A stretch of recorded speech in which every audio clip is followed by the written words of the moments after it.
in a way that made our decisions simple. They took away the old, installed the new, and gave us the bathroom we've always wanted. Style affordably. Call 1-844-9REBATH for your free in-home design consultation today. Of all the reasons we love Alaska, easy isn't one of them. We like a good challenge, but we also love innovative technology that simplifies our busy lives. Whether you want to make a deposit or pay a bill, check in or check out, or quickly send and receive money, one bank has the online and mobile tools to help you through whatever comes your way. Simple, secure, reliable. Bank on the go. First National Bank, Alaska. Arby's new Steakhouse Garlic Ribeye Sandwich. Who knew the best thing to come from a steakhouse wouldn't even come from a steakhouse? Arby's did, that's who. Arby's, we have the meat.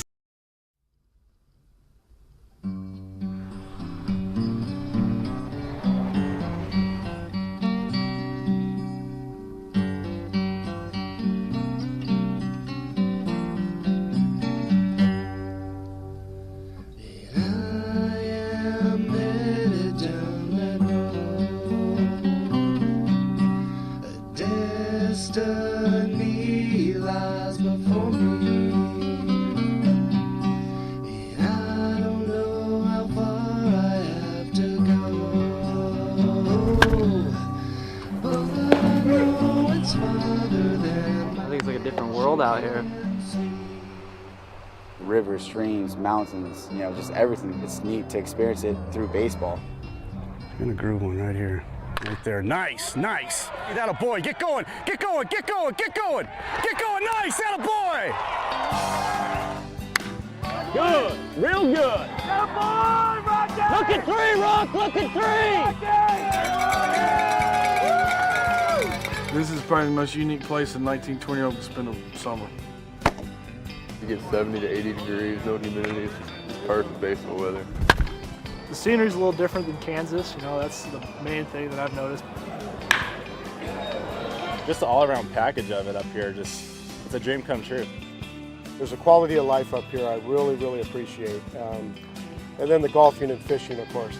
From the producers of Touching the Game, the story of the Cape Cod Baseball League, comes a new film that gives an inside look at a place where they only play day games. I think the first 5 days I got about 15 hours of sleep. We'd stay up to about 2:30 in the morning fishing, and still just that evening light out there. I didn't know if I was gonna be able to go to sleep or what, and we're gonna be playing like midnight games and everything like that, but I like it now. The Alaska Baseball League. Our award-winning documentary crew immerse themselves in the heart of the frontier state, in a league that is rich in baseball history, and a vacation destination for any true baseball fan. Every baseball fan should come up and watch the Midnight Sun game, just to see the atmosphere and what it's like to start a baseball game at 10:30 at night and not have to use artificial lights. It's a league where lasting bonds are formed, and there is no shortage of knowledgeable and colorful characters. People here are great. They love their baseball, and they love this league. They come out and they put their heart and soul in it. They really have a good time out here. And everybody has a story to tell. This moose is running as fast as it can straight towards me. They grow these 100-pound cabbages and things. Bear comes up right behind us. I'm like, what the heck's going on? And I thought, oh, holy cow, this guy is gonna crash. He veered off and missed the scoreboard by, I don't know how he missed the scoreboard, but he missed the scoreboard. It's a starting ground for future stars, where long road trips can be a grueling but unforgettable experience. Base hit right here, bingo. Bingo hall, you know, staying in cots. But man, you get up there and you got all your team together and you guys are together that whole weekend. It's a blast. You seriously go through some funny things in there. You create situations that you can talk about years from now and say, hey, remember when this happened, remember when that happened. The Olympic Village is definitely something you don't really talk about until you kind of have that experience. It's bad, but like it's a funny bad. Yeah, you just go there, you stay there. It makes you want to be out on the field to play baseball. It's a place where boys become men, and some of the best amateur baseball in the world is played. There's no experience like summer in Alaska. It's there to beat you down. It's there to test you as a human being. And you know, just as life is going to throw some tough things at you, it's going to prepare you for pretty much anything you're going to face in this game. It's just overcoming adversity and can you mentally handle it? And if you can, you're going to get pretty far in this game. Touching the Game, Alaska.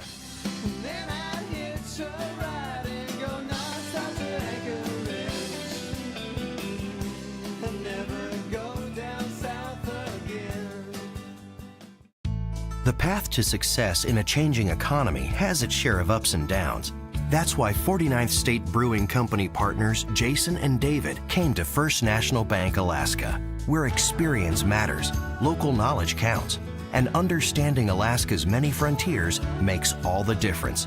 From Denali Park to downtown Anchorage, we can help you succeed.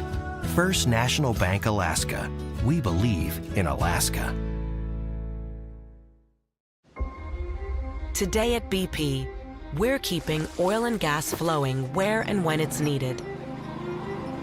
So we're going to be driving and increasing investment in the transition to lower carbon energy. Right now, we're driving 46,000 steel beams into the ground for a new solar project that will drive lower carbon energy and support local jobs. Our team has recently expanded our production of renewable diesel, which is expanding its use across the West Coast.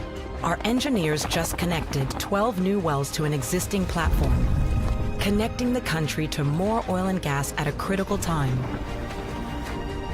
We're running more wells on electricity, so we can run our operations with lower emissions.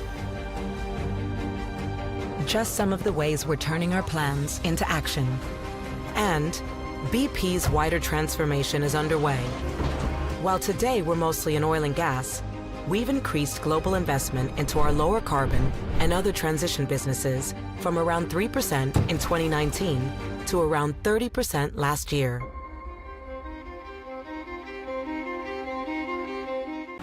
In 1986, we started Alaskan Brewing Company.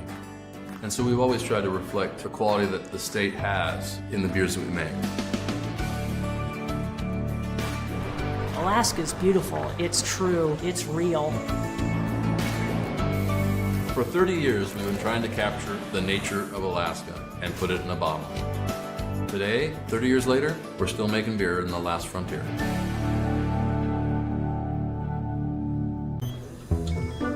I think you're gonna like your new nose, Miss Hastings. And cut. I'm Steve Martin. As an actor, it's my job to make people believe that what they're seeing is real.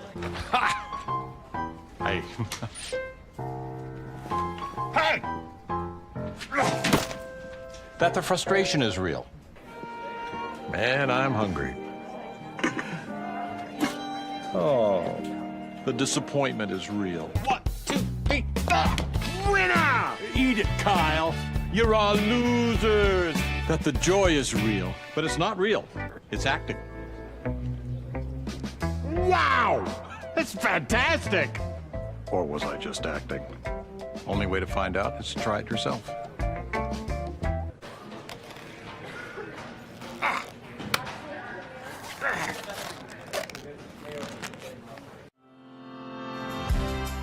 We are a family business serving Alaskans for over 60 years.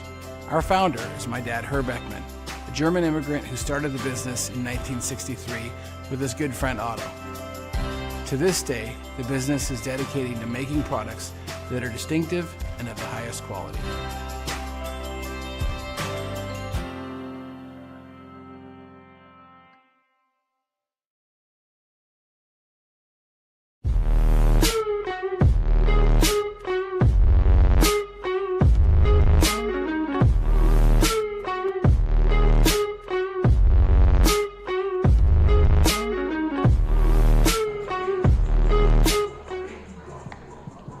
We are live on the Anchorage Bucs Baseball Network. Drake Toll alongside Jace Andrews as the #1 team in the ABL. Your Bucs host the Chugiak Chinooks. Jace, Anchorage 8-2 in its last 10. This team red hot in the ABL. How do they keep it going after a thrilling 2-0 win last night on 4th of July against the Glacier Pilots? You keep the momentum. You had that loss against the Pilots just a couple days ago that broke the win streak.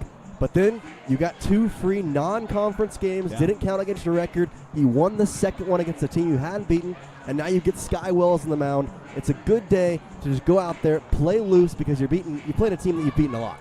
Yeah, it's something Coach Ken Hocuff talked about. 4th of July into tonight, how you build momentum, keep momentum, all of that and more as we continue the Full Sail pregame show with Coach Ken Hocuff up next on the Anchorage Bucs Baseball Network. Ken Hocuff. Man, valet took forever. There's no valet here. Who took my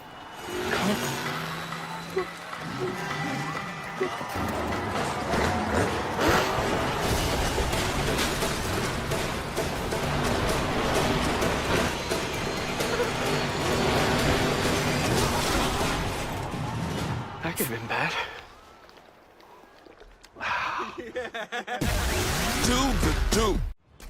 Welcome to today's side quest. The store run against the clock.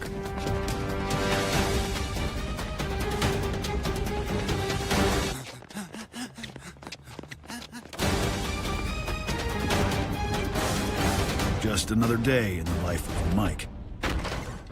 Lemonade that hits harder for Mikes that go harder. The world needs more Mikes. Welcome back to the Full Sail pregame show. Drake Toll alongside head coach Ken Hocuff. Coach, what does the 4th of July game mean to you? I mean, it's Americana, you know. I mean, it's baseball, apple pie, and Chevrolet, you know. So it means everything. You know, I married into not active, but a military family. My father-in-law served. His best friend served. My wife's grandfather served. So there's a lot of military pride and support. You talk about your wife, Brandy, who's here this week. What does it mean having her not just here, but also here for a special 2 games yesterday?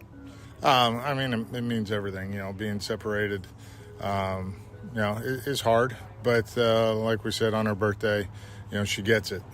But I think it's a little bit harder on her not being able to watch us up here do what we love to do in person. So I think it's made things a little easier on both of us. Coach, we talked about momentum a lot this season, how to build it, how to keep it. What do you feel like this team has now? 2 off days, 4th of July, both those games exhibitions. How do you build off the 8-1 stretch you were on and bring it into the second half of the year? Well, it's funny you asked that question today after last night.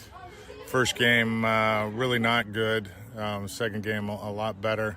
And they did it on their own because I told them, I said, these games are my time to observe you. And, you know, we talk about how the game itself doesn't mean anything for stats or for standings, but it means a lot to every individual out here because it's the pride in your work and everything. And I think they're feeling everything now because first game wasn't so good, and they had a little meeting before they got to come in and eat, and the energy and everything else the second game was a lot different. The crowd, how did that play into yesterday's game? And even moving forward, it was the biggest that we've gotten to see here. Felt like the energy was different, and this team fed off of it.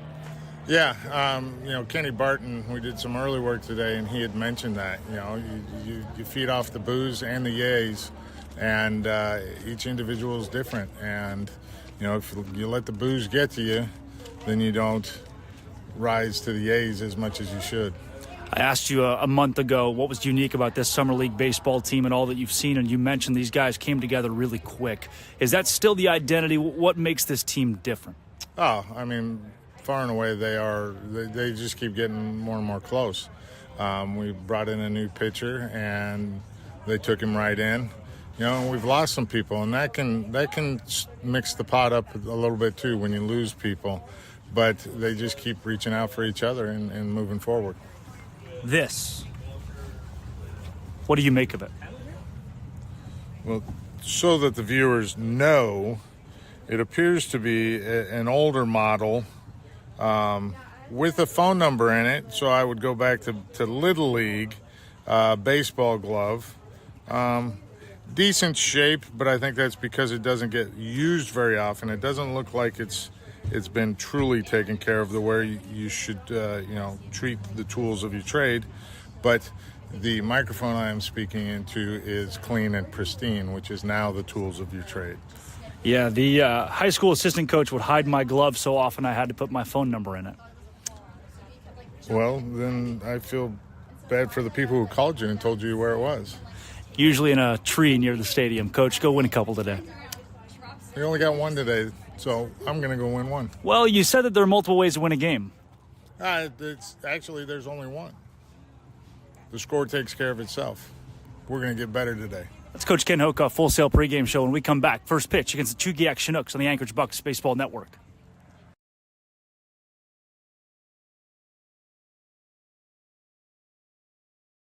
Come from a steakhouse wouldn't even come from a steakhouse. Arby's did, that's who. Arby's, we have the meats. Subway has so much new, I couldn't fit it all in the last ad. Yep, so let me finish this. There's new hickory smoked bacon, fresh mozzarella, smashed avocado. You know what? There's a lot, but it all makes a better footlong. Can I get a word in? Sure, take the tagline. Because you got to refresh to be fresh. It's the Eat Fresh Refresh at Subway, and they're refreshing everything from how they make it to how they bake it to how they bring it to you. This new turkey Cali Fresh is incredible. Do you even eat bread? Steph, it's a commercial. Hey, Jake from State Farm. I want that personal price plan. So how's this for personal? I draw mustaches on players' faces when they're asleep. Coach Reed, you don't need to get that personal to get the State Farm personal price plan. It helps you create an affordable price just for you. Oh. Coach, it happened again. I'm gonna get to the bottom of this. Call or click to get a quote today. Like a good neighbor, State Farm is there. If there's one thing I've learned at Speedy Glass, it's that every chip becomes a crack. Today, I'm gonna show you why. When we look at a chip up close, we see tons of tiny cracks that are just waiting to spread. Don't wait for your chip to crack. Repair it at Speedy Glass before having to replace the entire windshield. You'll save time. You'll be back on the road within an hour. Book an appointment at speedyglass.ca. Speedy Glass Repair. Speedy Glass Replace. An alert from Wells Fargo. $107 at Doggy Lover's warehouse. No, I would never. Doggy Lovers, please. You know me. I don't even know where that is. Look, I'm replying deny. See? Oh, come on. Hello? Wells Fargo, I did not make that purchase. I didn't do it! I'm so glad you caught that. Welcome back to the Anchorage Bucs Baseball Network. Alongside Jace Andrews, I'm Drake Toll, bringing you Bucs and Chinooks in the ABL tonight. Let's meet the starting lineups for the guys across the way from Eagle River, 9 and 11 overall. Leading them off, the right fielder Austin Young from Masters University. Young bats first. In the two-hole, second baseman Ryan Leonejo from the California State Stanislaus. Batting third, the catcher Blake Wilhoit from Dallas Baptist University. In the four-hole, left fielder Ryan Callahan from the University of California, Pennsylvania. Callahan bats fourth. In the five spot, the first baseman Ryan Matheson from Masters University. Batting sixth, the shortstop Tommy Rover from Fresno Pacific. Rover bats sixth. In the seven-hole, designated hitter Francis Segarra from Queens College. Batting eighth, third baseman Logan Mance, University of Missouri St. Louis. And in the nine-hole, the center fielder Kevin Duran from Weatherford College. Duran bats ninth. Defensively for the Bucs, left to right across the outfield, Haar in left, Smith in center, Narrett in right. Left to right across the infield, Lacey at third, Abear at short, Pendergast at second base, Dante Turgeon man's first. And the battery, Trent Burkhalter catching for one of the ABL's best, Jace Skywell. Wells was the pitcher of the week for the Bucs in Week 4, and he certainly deserved it. He's a 2-0 record guy with a 253 earned run average. He's played in 5 games, 4 of those starts, making his 5th start today. And in 21 1/3 innings pitched, he has 23 strikeouts, allowed just 11 hits, and walked 11. His last time out was against the Chinooks, where he went 6 strong innings of 1 earned baseball. Let's play baseball in Alaska. Fastball high from Sky Wells as we get started tonight. The Bucs coming off of a win last night, 2-0, a complete game. Well, almost a complete game shutout for Isaac Johnson as this is hit high, deep to left field, going back and making the catch. Almost at the wall was Ben Haar. Well, we learned one thing early on. The ball's going to carry today. Yeah, and it always pretty with Haar, but he gets the job done over there in left. Again, making a very athletic catch, I guess is the right word to put it. On his tippy toes. He runs backwards. like that. We've talked like that before. He just kind of runs on those tippy toes. Now it's Ryan Leonejo from California State Stanislaus taking the ball. Fastball from Wells, who has been oh so good and is facing a Chinooks team. He's got a team average of 253, third in the ABL. 1-0 foul straight back. Yeah, and of his now 6 appearances, the first 5, there's only been one time where he's allowed more than 1 earned run. Yeah. He's had 2 where he's allowed none, another 2 where he's allowed only 1 earned run.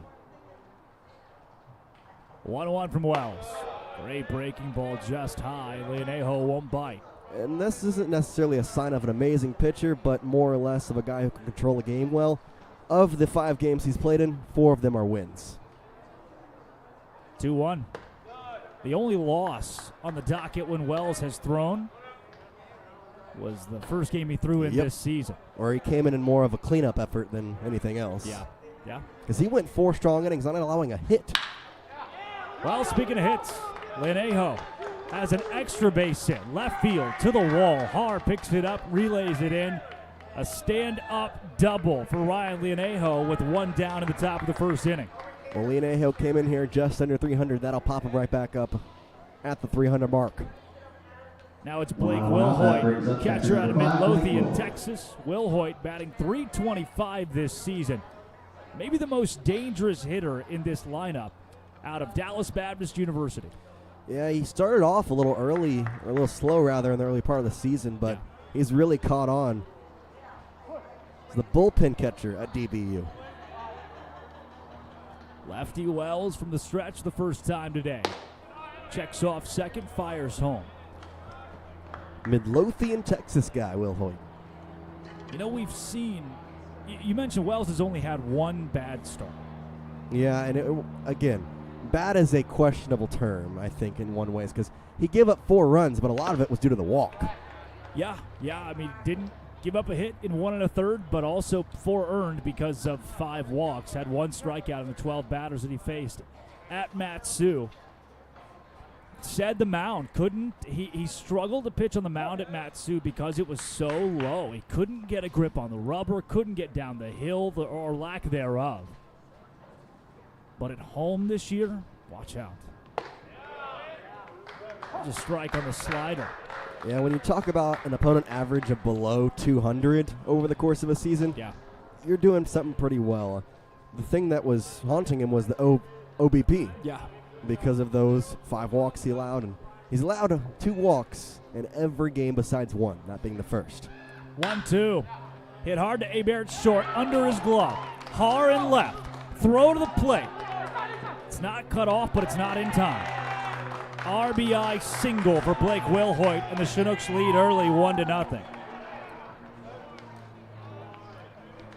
If we know anything about these Bucs, that is a gift from God. They love to get down early and then find their way back. That's what they've done in the regular season. Yeah, it's just wild because in the first inning, they were giving up just 1 run, 2 runs every time in the first inning, but then clean cut the rest of the game. It's just wild. After consecutive base hits, it's Ryan Callahan, the 4-hole from Bexley, Ohio, batting .313. Doesn't get too much easier for Wells, who fires a fastball high. Sky checks off Wilhoit at first. Little check swing, first base umpire not paying attention. Fun times. They had to get his attention to get the call and say he didn't go. 2 balls, no strikes. Sky Wells whip at 1.03.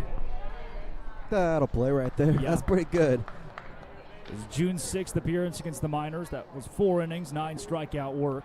Game 2 of the ABL season. His whip has steadily gone up since. After 2 weeks, had a whip of .77. Now up to 1.03 after the 5-inning, 1-earned run performance against the Oilers. Hitters count. Ball outside. Wells deals a walk for the first time tonight. Burkhalter going to go out there, talk to him. And again, I think this is maybe early, just maybe not on the same page in terms of what pitch they want to throw, how they want to go at these batters. I will say this is the one team, the Chinooks, that you want to have a lefty against because it's a very righty-predominant lineup compared to a lot of these lineups having a majority lefty. And look, it doesn't guarantee the Bucs any runs, but the pitcher they're facing, Grant Rising, they have already faced twice. 5 earned runs against him on June 7th. 5 earned runs against him on June 14th. They've hit this guy around. You don't want to give the opposing team a lead by any means, but if you're Sky Wells, who's been so good in the ABL, you can take a deep breath and have a little solace knowing that your offense is in a good spot tonight. Well, especially with how this first inning has gone, if you can get out of here with just the 1 run, you feel pretty confident. Because then you get to settle a little bit, you get to watch our offense, and on top of which, you mentioned Rising. Both times he started, it's been double-digit runs at the end of the game for Bucs. 0-1 to Ryan Matheson. Matheson takes it to left field, down for a base hit. Har fires in. It's an RBI double, stand-up double for Matheson. Another extra base hit, a third base hit in the top of the first for the Chinooks. Yeah, I don't know what's going on, but his pitches are just kind of hanging over the middle a little more than usual. Now Tommy Rover. Here's the good news. Rover at 231. Then Segura at 111. Mance is batting 161, and Duran at 160. Miles Smith in center will not have room, and it gets past him. This is going to score 2. Smith misplayed the ball. There's a base hit. What would have been an RBI single instead becomes a triple after the error for Tommy Rover, and the Chinooks lead 4-0 just like that. Yeah, he gets the single, 1 RBI, and then everybody moves forward on the error. Brings Ken Hocuff out of the dugout to talk to Sky Wells. This is your number 2 guy. And Wells has been so good all year long, but struggling early for sure. 4 hits, a walk. Came in with an ERA of 2.53 with 23 strikeouts and 21 and a third innings pitched.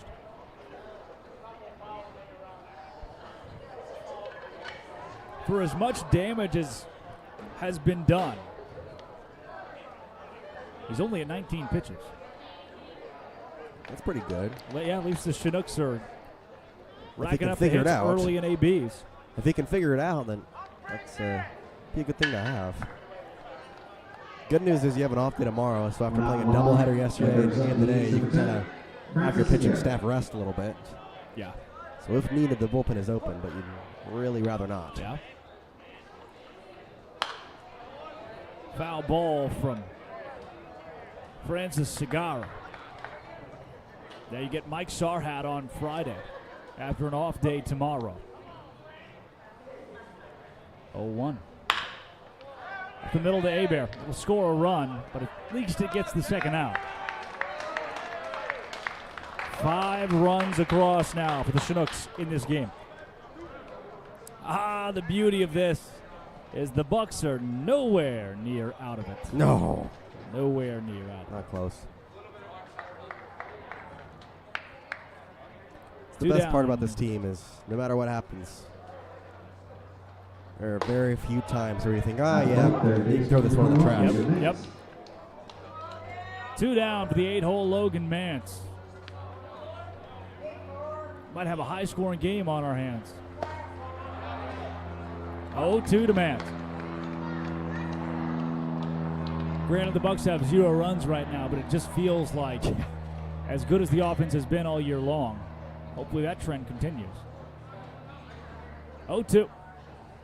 Good morning, good afternoon, and good night. Logan Mans to the dugout. Sky Wells gets strikeout number 1 in the top of the first, but oh boy, the Chinooks put up 5 runs before it on the Anchorage Bucs Baseball Network.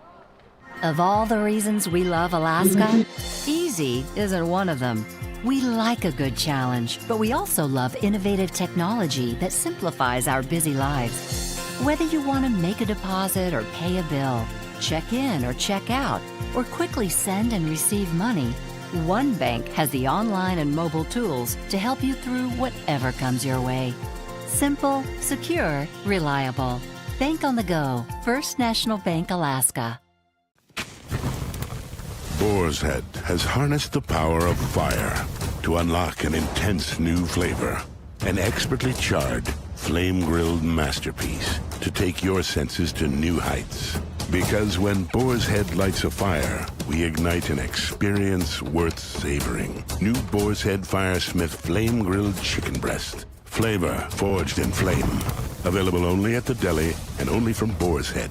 Compromise elsewhere. Back from Mulcahy Stadium, the Chinooks 5, the Bucs nothing as we go to the bottom of the first. Let's meet the starting lineup for the good guys. Leading things off for the Bucs tonight, third baseman Cade Lacey from Phoenix College. Lacey in the 1 hole. Batting second, left fielder Ben Harr from the University of San Diego. Batting third, second baseman Alex Pendergast from Dallas Baptist. Batting cleanup, designated hitter Jackson Sorensen from Iowa Western. Sorensen in the 4 hole. In the 5 spot, first baseman Dante Turgeon from Chandler Gilbert Community College. Batting 6, right fielder Joey Narrett from Dallas Baptist. Narrett in the 6 hole. Batting 7, catcher Trenton Burkhalter from the University of Nebraska, Omaha. Batting 8, center fielder Miles Smith from UC Irvine. And batting 9, the shortstop Curtis Hebert from the University of Portland. Hebert bats 9th. Defensively for the Chinooks, Callahan in left, Duran in center, Young in right. Left to right across the infield, Mance at third, Rover at short, Leonejo at second base, Matheson off the first, Blake Wilhoit behind the dish. Catching for Grand Rising. Rising, 6'4" lefty out of Eastern Michigan University, making his 4th appearance. He has a 13 earned run average and a 9 innings pitched. He's struck out 9, allowed 14 hits, and walked 8. And he's played the Bucs twice. Dials home a strike. 2 times he's played the Bucs. It's been 5 earned runs each time. He gave up 8 runs total in his last start against the Bucs. So both of those resulting in losses. 13 total runs, 10 earned in 2 appearances against the Bucs. That's what you're telling me? Yep. That'd be a good sign if you're the Anchorage Bucs, correct? 12 hits and 5 walks in those. Oof. Plus you have a guy at the plate with 316. AP behind him, a couple batters, 315. Sorensen at 375. Hebert at 321. 0-2. Hard to Rover. Shortstop. Throws to first in plenty of time. In this lineup up to down. Your next left fielder, number 3, Ben Harr. 300s all over the place, and then the guys who don't hit 300, well, Miles Smith, who's 4 points below. Burkhalter, who we've seen the power with. Yeah. And Turgeon, who is batting 281, but in the past 2 weeks or so, he's batting like 400. Yeah. I checked his average. He's batting 600 plus his last 7 days. Fastball outside to Ben Harr. Harr batting just 190, but has 18 walks to his name this season, leading the league. Well, and he's batting 190, but he's been robbed of a couple hits this year. Puts good wood on it, just hasn't yet to find a zone to drop the ball in. 1-1 to him. That was right through the legs of Blake Wilhoit.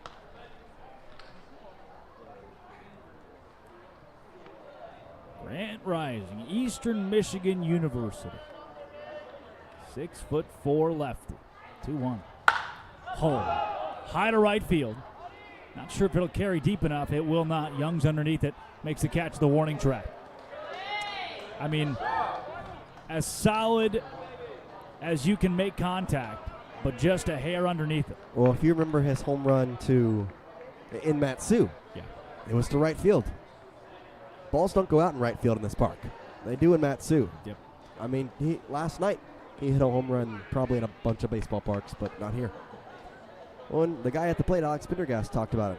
He's had a couple of those where hits a home run in every summer league in America besides here. He said, I have 5 home runs this summer, but only 2 in Alaska. With a metal bat, it's probably 10 home runs. Sometimes you are at the mercy of the wooden bat. Maybe that's one hit this year. Maybe I'm prophesying. Bouncing ball to the third baseman, Mance. Throw to first, pulls the first baseman away. They can't even get to the ball. Ends up in right field. I'm not sure if the throw would have beaten Pendergast anyway. Let's take a look. That's a home team base hit. Yep. Infield single for Alex Pendergast. And AP stands off of first base.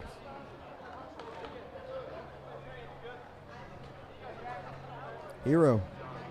New first base coach, by the way. Lex Bodicker out of the lineup today so that he could coach third. Jackson Sorensen to the plate, batting .375 this year.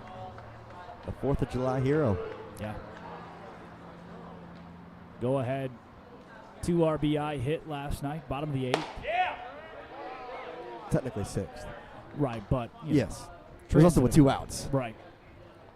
2 outs, bases loaded. You get one to the right side. Yeah. Bucs trailing 5 early.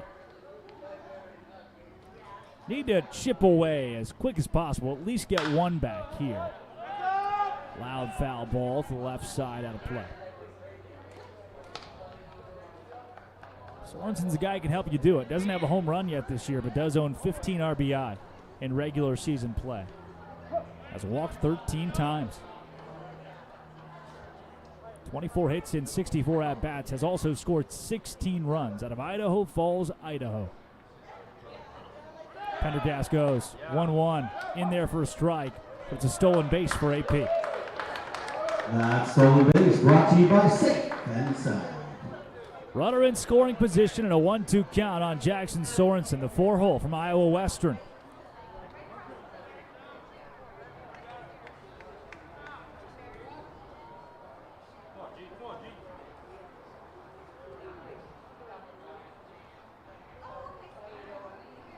Rising's pitch in the dirt. Will Hoyt does well just to keep it in front of him.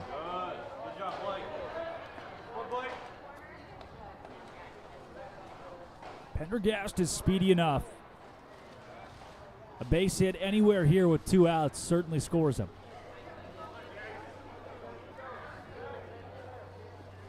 Anywhere outside of the infield, that is. 2-2. Way out. Certainly wouldn't mind a walk that brings the power-hitting Dante Turgeon to the plate. No, wouldn't mind that at all. Plus Turgeon, he's getting around that point where he's due for another home run. Oh, you said it.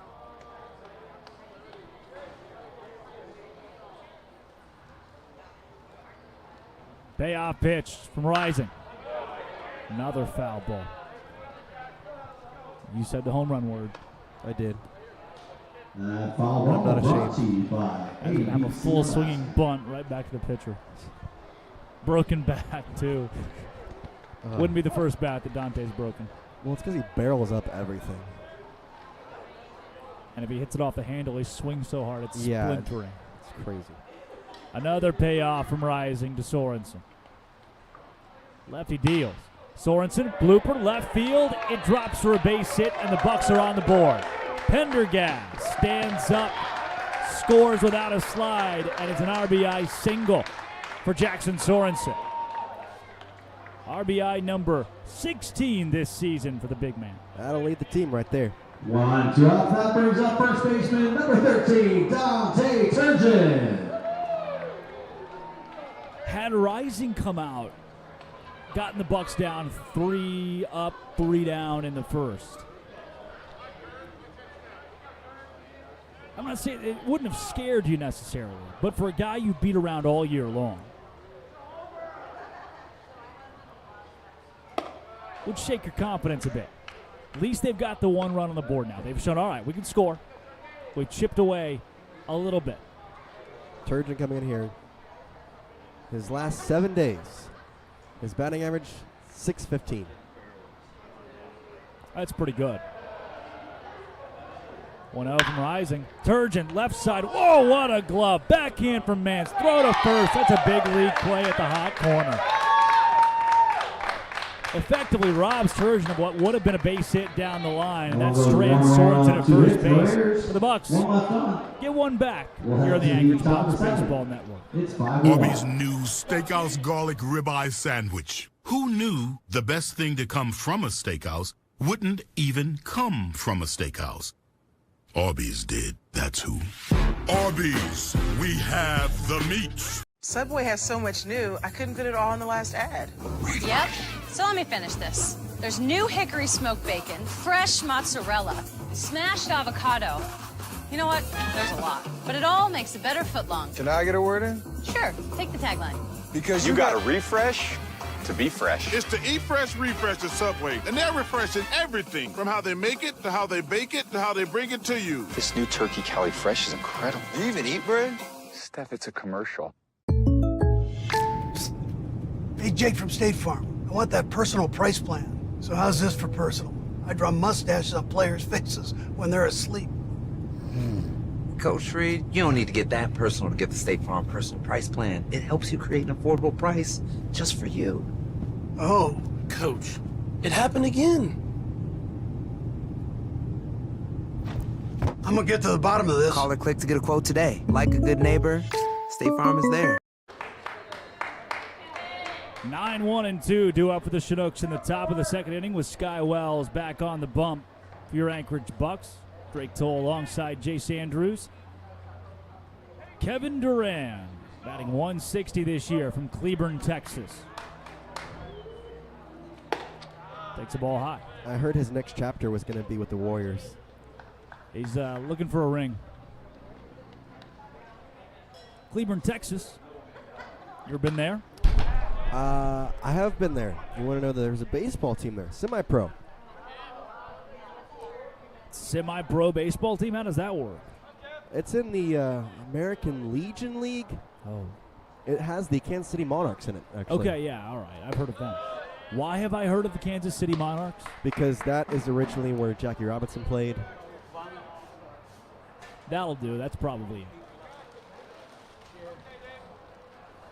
2-1. Whoa. The sword from Durant. A sword just feels better when you're a Buck.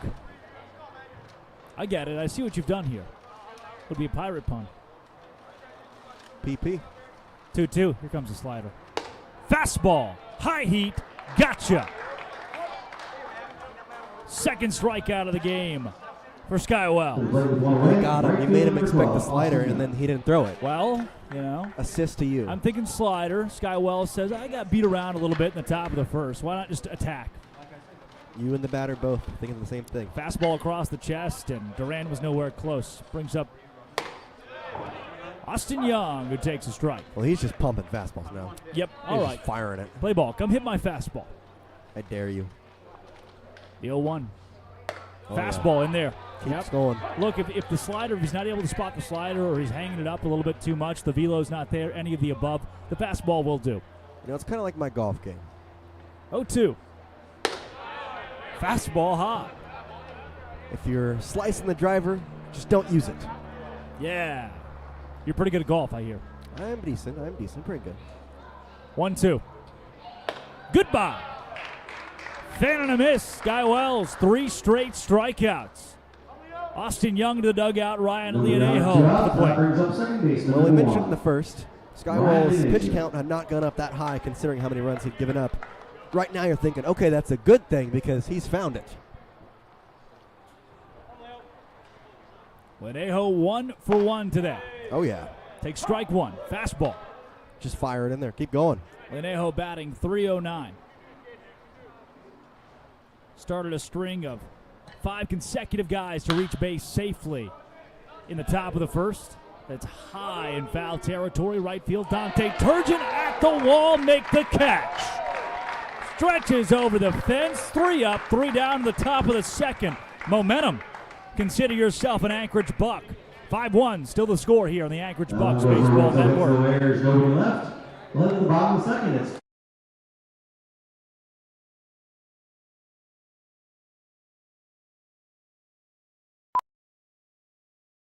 Keep on the sunny side, always on the sunny side. Come into Village Inn and see why the sun rises and sets with breakfast. It will help us every day, it will brighten all the way, if we keep on the sunny side of life. Because a good meal is about more than just how it tastes. It's about how it makes you feel. Keep on the sunny side, always on the sunny side. Keep on the sunny side of life. Village Inn. Qdoba's new Chicken Diablo nachos are made with hand-diced pico de gallo, which means they're as fresh as... They're also loaded with juicy adobo chicken, flame-grilled in-house, so they're as flavorful as... And they're topped off with fiery queso Diablo, so they're as spicy as... New Chicken Diablo nachos. Try them today, only at Qdoba. United by flavor. The Anchorage Bucs trailing the Chugiak Chinooks in the bottom of the second, 5-1. As Grant Rising comes back to the mound, and did you know Miss America 2022 is from Alaska? I did not know that until last night. Oh, it was news to me as well, and there she is with one Cade Lacey. She took a picture with the team last night, and get this, the guy, he's a smart guy, smart guy. She takes a picture with the whole team. She's a big Anchorage Bucs fan, and Cade goes, so, when are the individual pictures? And, of course, he got a shot with Miss America. She was at the ballpark, didn't throw out the first pitch because Mayor Dave Bronson was here to do that as Joey Narrett steps in.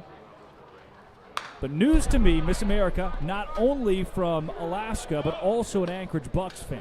Yeah, she said she had taken a picture when she was 15 with the Anchorage Bucs and wanted another one. Emma Broyles. Swing and a miss from Narrett. Crowned Miss Alaska June 17th of 2021, winning on her first attempt at the age of 19. Pretty impressive. Fastball outside. Crowned Miss America on December 17th, 2021. First ever Miss Alaska to be Miss America. 1-2. Narrett through the infield, past the diving glove of Leonejo at second. It's a base hit for Joey Narrett. He swings at everything, but it works. That's all that matters. He does swing at a lot of things. But, look, Narrett now batting .333 this year. Still 7 walks to his 9 strikeouts. Pretty good ratio. Well, and that's where you can swing at everything when you know how to make contact on pretty much any pitch. Confident. Because there's been multiple times when there's been a pitch way outside that just puts the bat out there and makes sure to spoil it. Trenton Burkhalter to the plate. Burkhalter, blooper, right side. Is there room for Leonejo? Yeah, there's plenty. First out at the bottom of the second. Scary thing about this Bucs lineup, only one player is batting below .280. And that's Ben Haar, the league leader in walks. To the plate, center fielder number 23, Miles Smith. Coming in. Thank you. You're welcome. Miles Smith to the plate, batting .296. He's got Narrett off of first base. Will he go? It's a good name. Was Narrett the guy doing pull-ups today at the Buck House? Yeah, that's what Harper said. Said that he, I don't know if it was today, but Harper walked out into the Buck House and he just saw Narrett just doing pull-ups on the pull-up bar. In the hallway. Whatever you're envisioning of the Buck House, bingo, you've landed it. Correct. Exactly, yep. It's just, 8 dudes, 9 dudes living in one a charter school together, sharing a kitchen, all hanging out. 8 of us. 0-1. Way inside, almost hit Smith. Interesting pitch. It didn't hit him, but what got closer than even the pitch was the glove of Will Hoyt. It came out and punched up. You ever seen a batter get punched by a catcher? I don't know if I have. I'm assuming you have seen this? No. Just asking. Okay. 1-1. Outside. I haven't seen it done not on purpose. But in the majors, I mean, obviously. Right. You know. Some pointed well, stuff happens. I saw some stuff in the CPL too. Coastal Plains League. It's the Wild East of college baseball. 2-1 from Rising. That's up high. Hitters count for Smith. You either get ball 4 or something you like for a kid that's batting .296.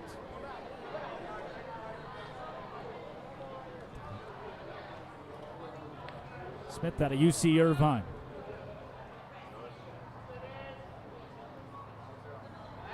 Will have to wait. He's got a big bat wiggle over there. It's really a big bat wiggle. Yeah, you can watch it. Just look at home plate. Smith has 10 walks this season. Could make number 11 here. Just moves really in like a circle motion. He does wiggle that bat. This is true. There it goes. Strike. But there it swipes second. 2 stolen bases already in this game for the Bucs. One of them led to a run. Yeah, count now full for Miles Smith. What do you say about this one? You remember it? Base hit, ball 4. There you go. Nair it into scoring position. Payoff pitch from Rising to the 8-hole Smith. Taken low for ball 4. I don't know how he took that. And I'm glad he did. It's a breaking ball that it sits about 3 inches above the knee, and then just before the plate, it bottoms out and lands at your ankles. Well, you can see everything it wanted to go. It held up. And everybody in the stadium held their breath, too, thinking it could have been called strike 3. It wouldn't have been a great call, but I could have seen it. Just a beautiful breaking ball from Rising, too. You can see his catcher, Will Hoyt, said, hey, great pitch. Wasn't there, but great pitch. Now Curtis Hebert. Whoa, high heat. Well, here's the thing. You threw that on a 1-2 pitch, a 2-2 pitch, you were getting a strike. Yep. Problem was it was 3-2. Yeah. Oh, no, and great plate discipline by the home plate umpire. Oh, yeah, that's a great call right there. It's not a strike, but wow. It's hard to not call that a strike. Right. I will say that. 1-0. Foul ball out of the park and right through the windshield. Call safe glass. That looks like a Nissan Maxima with Arkansas plates. Another foul ball brought to you by ABC. Hebert batting .321. Has been above the 300 mark the entire season.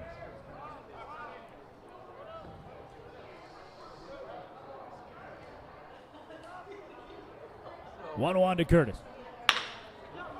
Through the left side for a base hit. Near it. Rounds third. Headed to the plate. No throw. An RBI single for Curtis Hebert. Well, Merritt, he almost gave him stealth the stop sign as he was rounding third. Almost did like a little jump step. And then got the hey from Lacey. Hey, you can stand up. He dove in head first to home plate for fun. Now Cade Lacey to the dish. Bucs within 3. Lacey 0 for 1 today, but batting .310 this year. 9 walks to his 8 strikeouts. Has 11 RBI. A base hit out of the infield would score the Speedy Smith. Speedy Smith. At 11 stolen bases at UC Irvine in the spring. Would you be shocked by a double steal? I mean, they've had a field day on Will Hoyt, the catcher, already. No, because you have a right-handed batter, and so the catcher's going to have to go around him. Right. 0-1 is low. I will say it was going to have to be another ball thrown here. I think you got to get it to a 2-1 count to think about it. 1-1, it's a little too risky with only 1 out. Did you know Burt Wells is from Texas? I saw that. I did not know until today. What part of Texas, Burt? What part, Burt? We'll make a big deal out of it. 1-1. Whoa! Fanning him in. Yeah, he reached for that one. No need to do that, but now you got to protect. Hopefully everybody at home can see the snow coming down here in Anchorage. Yeah. At least that's what it looks like. Just the dogwoods shedding to the right of the ballpark. Turned into a pretty nice day. Cloudy as always, though. 1-2 to Lacey. Right back. It's a double play ball. Throw to second in time. Throw back to first. Also in time. Rifson completes it. 1-4-3. Ends the impending threat for the Bucs. Tack on another here on the Anchorage Bucs Baseball Network.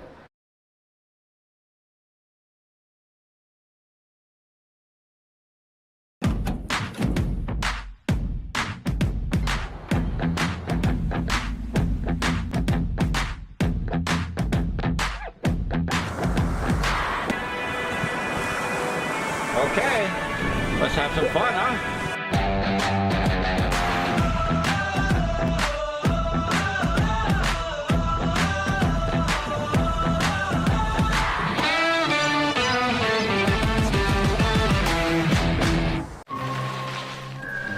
Check it out. Imagine how much Mountain Dew is in there.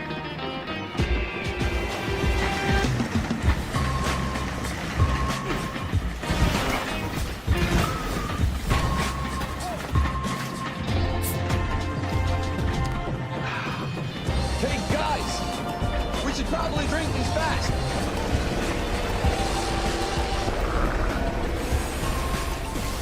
To the do.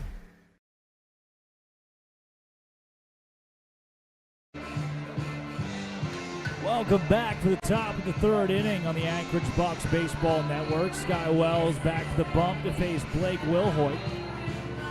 Chinooks to the plate with 3, 4, and 5. Wilhoit, Callahan, and Matheson.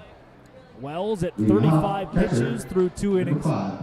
Has given up 4 hits, 1 walk, 5 earned runs. First pitch to Wilhoit, who's 1 for 1 today, is fouled off.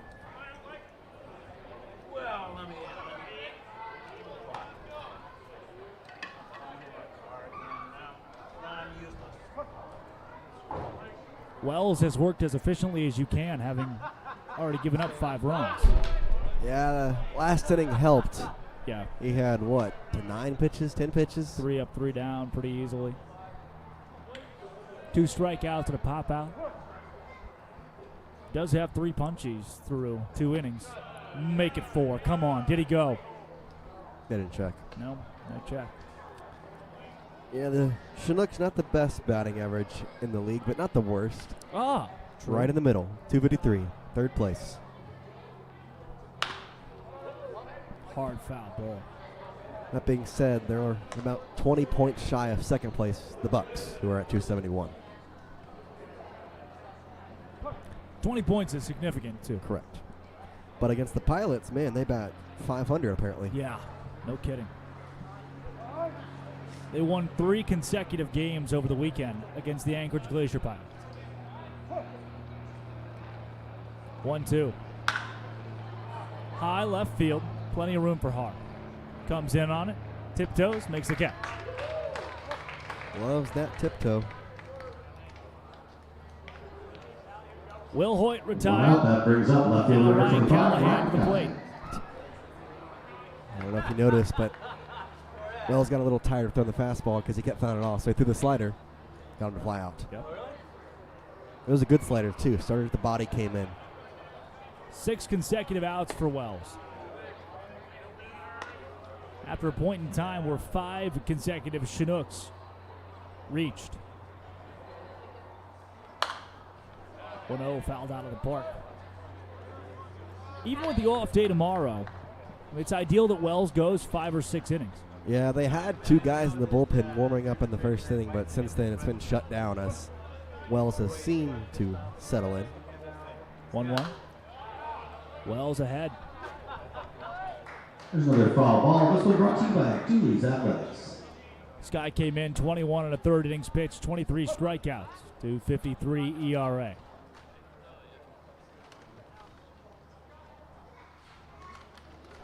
One-two. The center field, well, right center, and hung up in plenty of time for Alex Pendergast. I think that's the one bad thing about our view, is that every time there's a fly ball, it's very hard to know where it's going. That ball look. Because that looked like it was going to go into right center field, and it was just a blooper. I thought it was going to split, near it in right, Smith in center, and maybe get to the wall. Alex Pendergast caught it just off the dirt. It's because we're high, so when it goes up. Well, let's be specific. We are high upwards in elevation. I didn't think I needed to clarify. Well, let's just put it like it is. It's like Coach in the pregame show, Ken Hokoff, saying the players feed off the booze. And I was like, well, okay.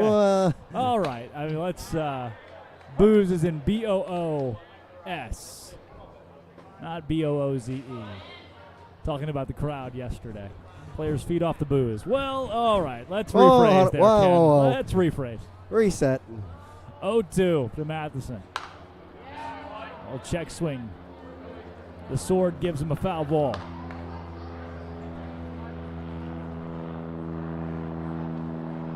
Wells hunting for strikeout. Number 4 in 3 innings.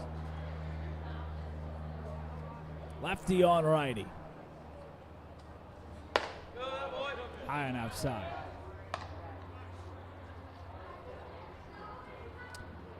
Speaking of sky, we can't see it again. What's new? See ya! 4 of them for Sky Wells. Looks back at the dugout of the Chinooks. Tip of the hat. Then he goes nowhere. 5-2 Bucs. Need 3 runs in the bottom of the 3rd on the Anchorage Bucs Baseball Network.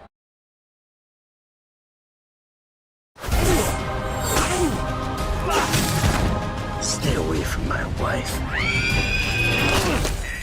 Hi, I'm Ben Stiller. My job as an actor is making you believe what you're seeing is real. Louise, will you?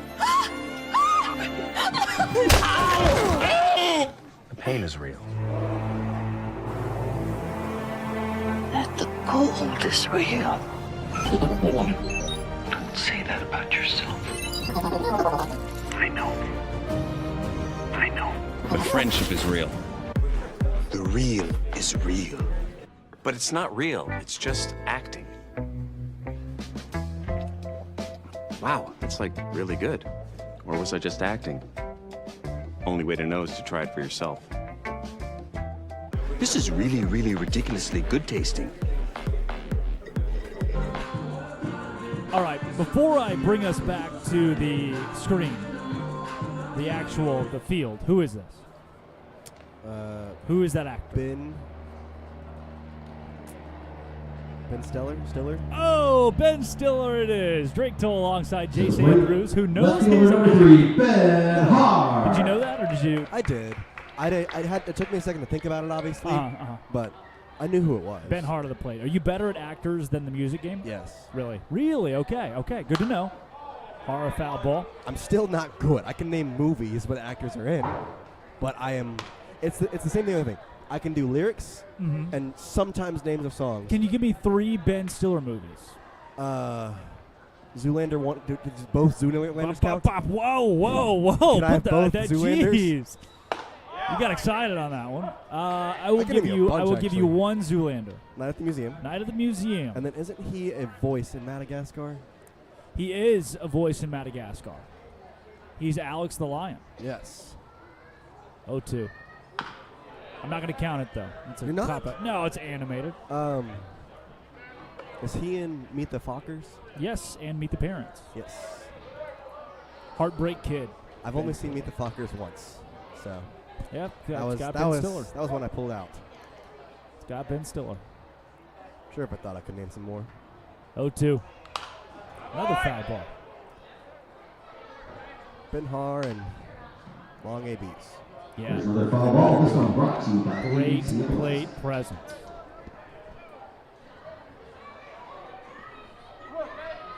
Ben Stiller also in Dodgeball. Yeah, I remember that. I could have gotten that one eventually. Another foul ball. Can you do the Zoolander face? I can't. You can't. Oh. He's in the Fat Camp movie, where they all they go to Fat Camp. I've got a friend who antagonist. He's very good at doing the Zoolander face. Tropic Thunder, Burt Wells. Thank you. Tropic Thunder. It's a good one.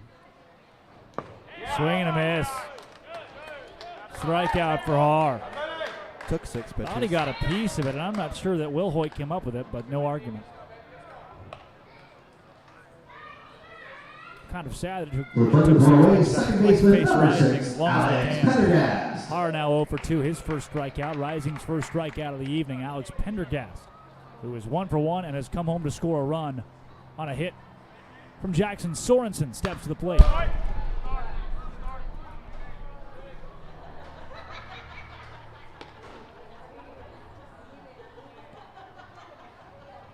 Pendergast from Dallas Baptist University came into the game batting .314. His average now sits at .327. He was the Bucs batter of the week for week 4. He also has a now 7-game hit streak. 1-1. The wood bat has certainly been an adjustment for some of these players. But then you look at Alex Pendergast, who swings it so effortlessly.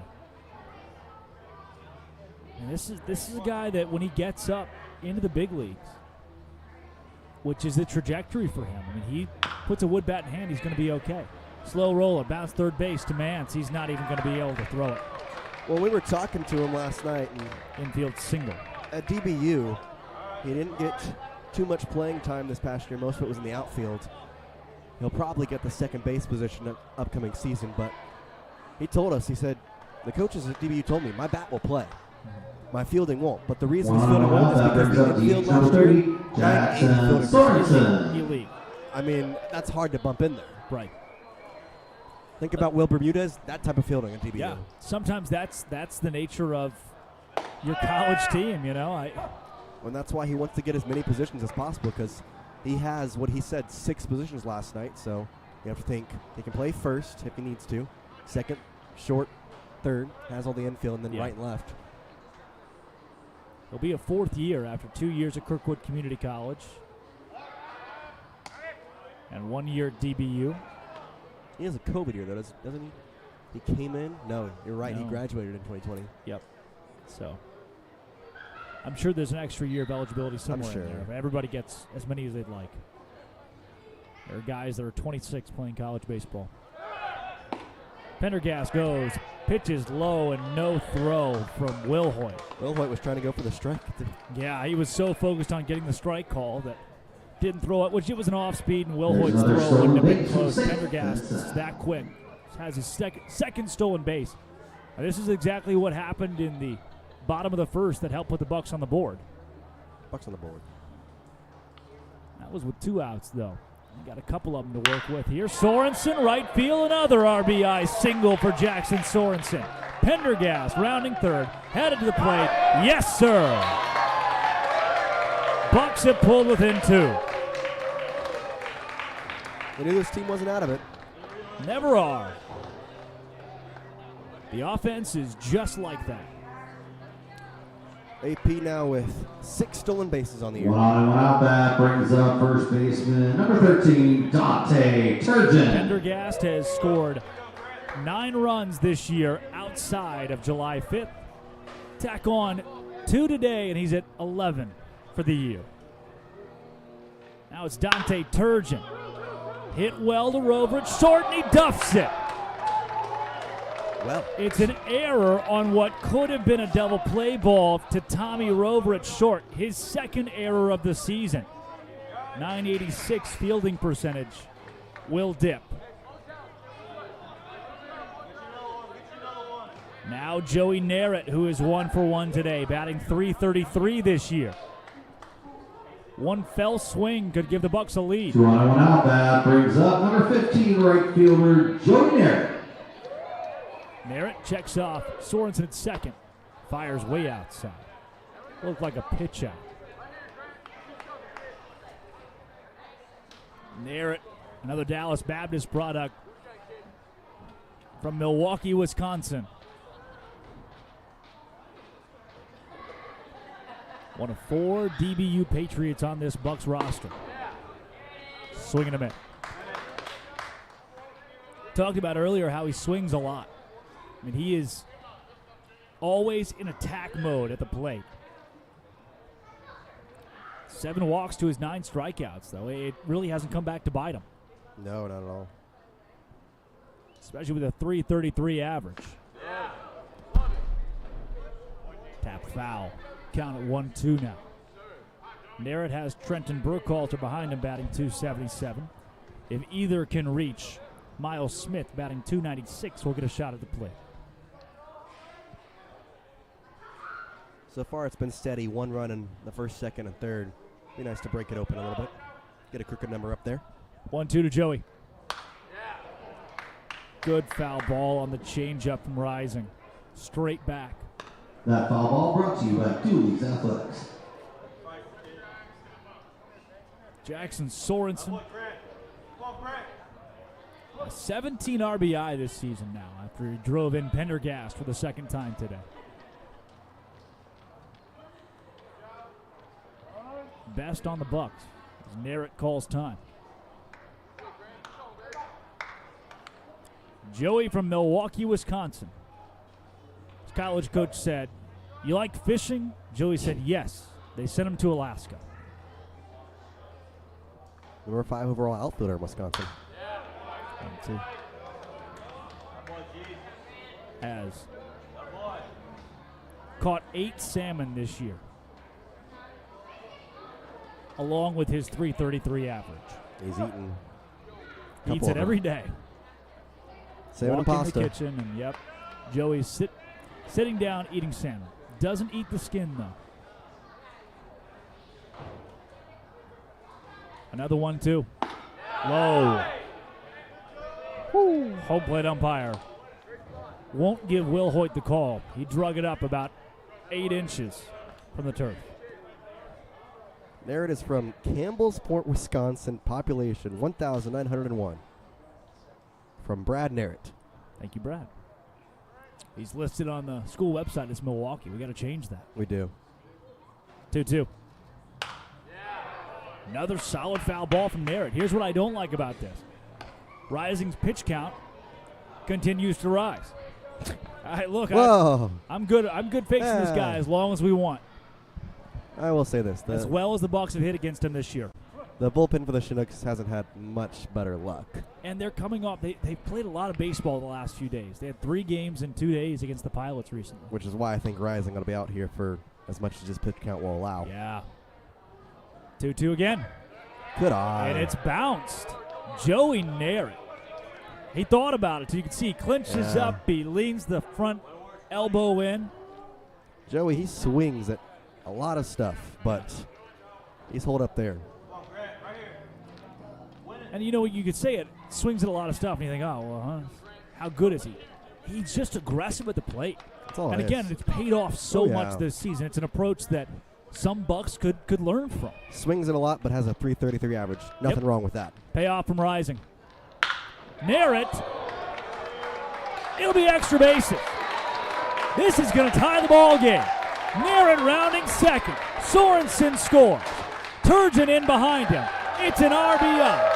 2 RBI. Stand up triple for Joey Narrett. And the Bucs, once trailing 5-0, have tied it.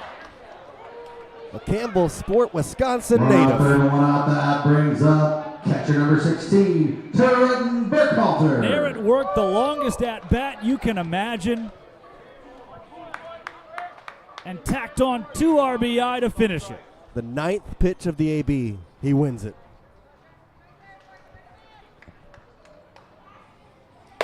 Turgeon takes a strike. Burkhalter now at the plate.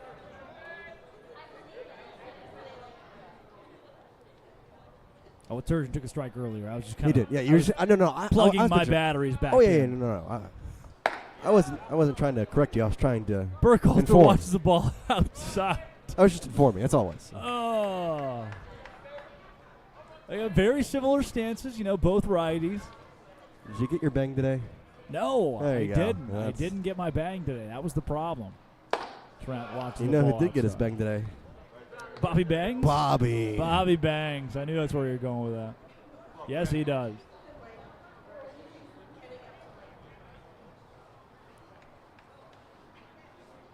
Two balls and a strike to the 7-hole Burkhalter, who's batting .277. 3 RBI this year. It's a ball in the dirt. Burkhalter can put the Bucs ahead. I told you, after 5-0, you thought, oh, all right, there's your head start, Chinooks. Have fun. Right, the Bucs offense has been so good this year, especially against Grant Rising. Well, we talked about it after the first inning. It was 5-1, and we were like, why does it feel like we're winning? Yeah. Here we are. Hitters count.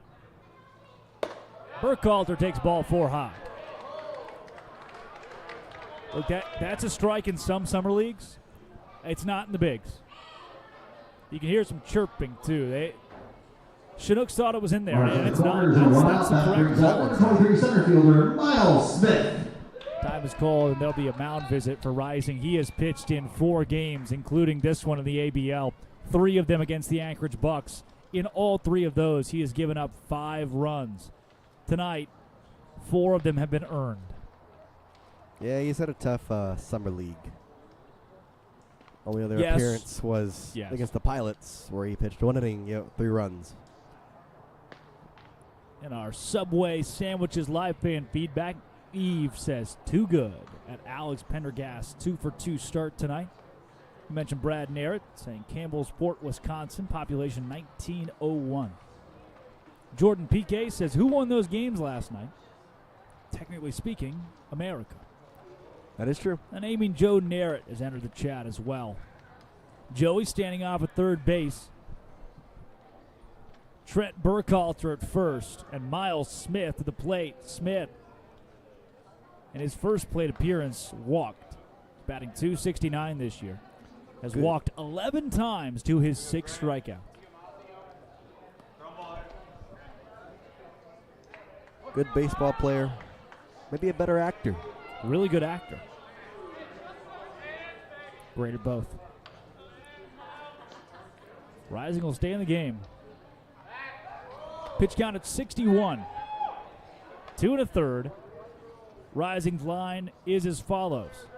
7 hits, 5 runs, 4 of them earned, 2 walks, 1 strikeout in 16 batters faced. They're on the corners for Miles Smith, the 8-hole. You want to know a good thing about having Miles at the plate in this situation?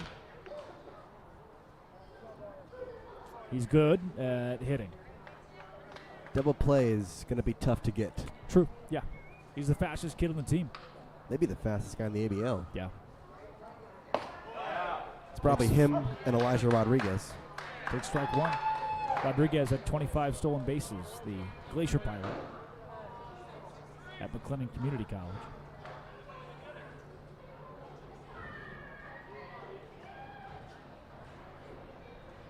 On to Smith.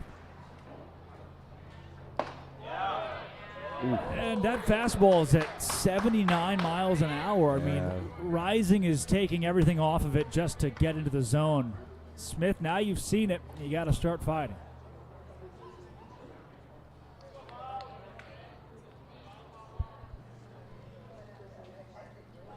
Oh, 2. Smith, bouncer, right side. It's going to score 1. It is an RBI fielder's choice. The Bucs lead as Joey Narrett comes home off the bat of Miles Smith.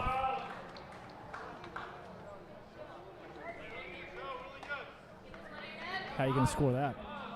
It's not a fielder's choice. 2 outs. That brings up number 2, shortstop Curtis Hebert. The fielder did choose to. But he chose to get the batter out. Aha! So, therefore, it's just 3 unassisted. Was that not a choice RBI. that the fielder made? That's true. Not a fielder's choice. Still a runner in scoring position for the Bucs, who lead 6-5. I wasn't going to say anything. No, you're right. But you're then right, you right. just you kind of had to. Whoa! Yes, home run in a silo. Curtis Hebert. That ball is as high as I've seen one hit all year. Oh! Snowcone at second for Leonejo. Well, the Bucs put up the 4 spot in the bottom of the 3rd and lead it 6-5 because that is just what the Bucs do on the Anchorage Bucs Baseball Network.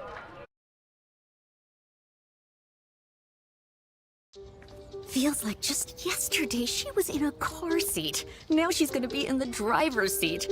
I guess there's a first time for everything. Today is all about the basics. Gotta have unbeatable focus. Kind of like the unbeatable mileage I get from Chevron with Techron. He knows it helps keep my engine clean, and she knows how to pay with the Chevron app. Everyone's learning today. Okay, next stop, the parking lot. The empty parking lot. Unbeatable mileage for you and your car. This is Lulu and Lobo. Ah, it's back! The woo-woo monster! No! No! No! No! Yeah, I can't take this! We need a new place! With as low as 3% down on a fixed-rate mortgage, your new home is within reach. All clear. I went home. Deep breath, deep breath, deep breath. Talk to a home mortgage consultant or apply online. This is your way home. This is Wells Fargo.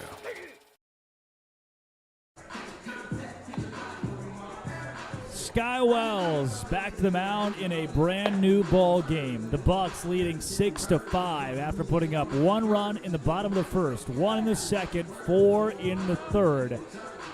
Once trailing 5-0, a rally in Mulcahy, and we are only 3 innings through this one. If this trend continues, your final score will be Bucs 18, Chinooks 15. I personally would rather not. Well, if Sky can get through this inning, then that expectation will change. Double it and give it to the next person. Shortstop, Tommy Rover. Tommy Rover to the plate. Tommy Rover as a shortstop name just fits. Yep. Weird to say Rover gloves it. Because you think Rover, fastball strike from Wells. You think Rover, you think, oh, they brought in a Rover. Mm-hmm. That's a position. Well, we saw the Rover used in the Oilers. Yeah, Kenai series. Fastball strike. Didn't work because they didn't throw a strike, but... You smell that? Smells good. No, do you smell that? No. It smells like breakfast? Ball outside. I see what you're doing. Would have been fun. Would have been awesome. It would have been real fun, man. That's like one of those you just tack on. I'll have to do it again. I'll have to try it again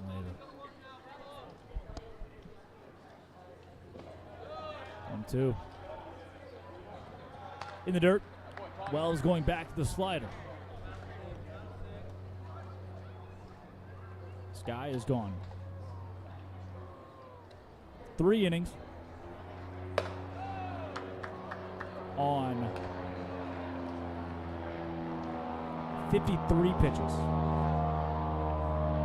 4 hits, 5 runs, 4 of them earned. 2-2. High, deep left field. Smith calls everybody off and makes the catch. Off the bat, that felt dangerous. Luckily, there's 0 wind in the park today. We've seen balls carry out to left field all year long. But when the wind dies down, especially with the marine layer and the cold air, you're not getting anything in Mulcahy. One away. That's going to bring up DH number 10, Francis Segura. This is by far the hardest park to hit a home run in probably all of the ABL. Maybe. It might be. Because I feel like it's pretty simple in Matsu. Behind that, the Chinooks aren't bad. That said, we did see a dozen of them in pitchers BP. Correct. 1-0. A dozen, but they were all to left field. Yeah.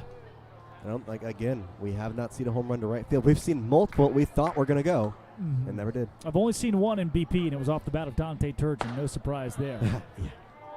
Wells a couple of inches below the knee with the fastball. It's 3-0.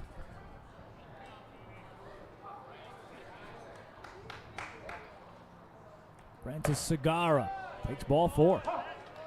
Oh, he called a Whoa! strike.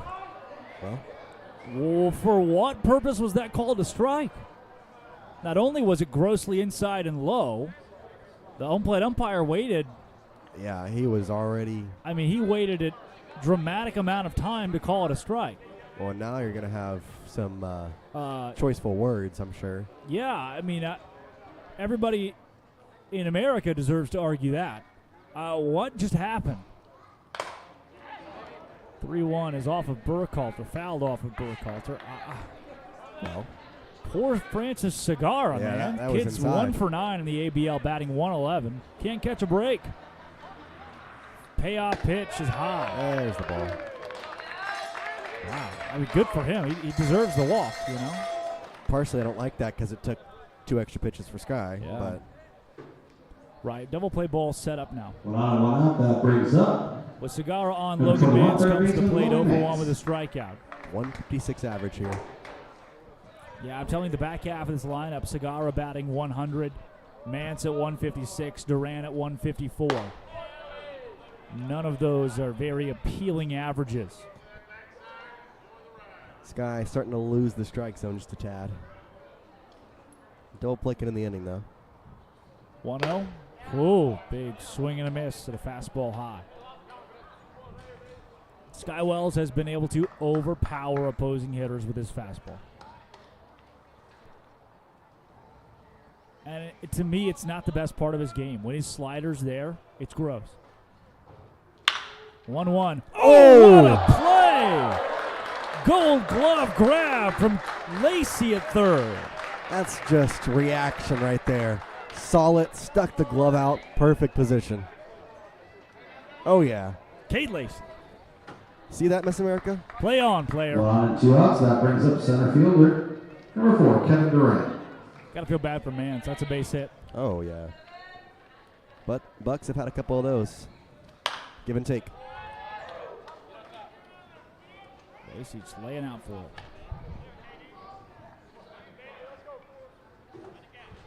It's your computer is what it is. It's been driving me nuts. Nuts, I tell you. Ah, that is what it was.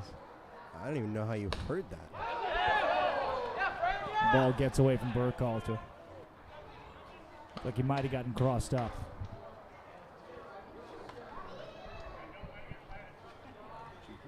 Did 1-1 to Duran, who's got a strikeout already today.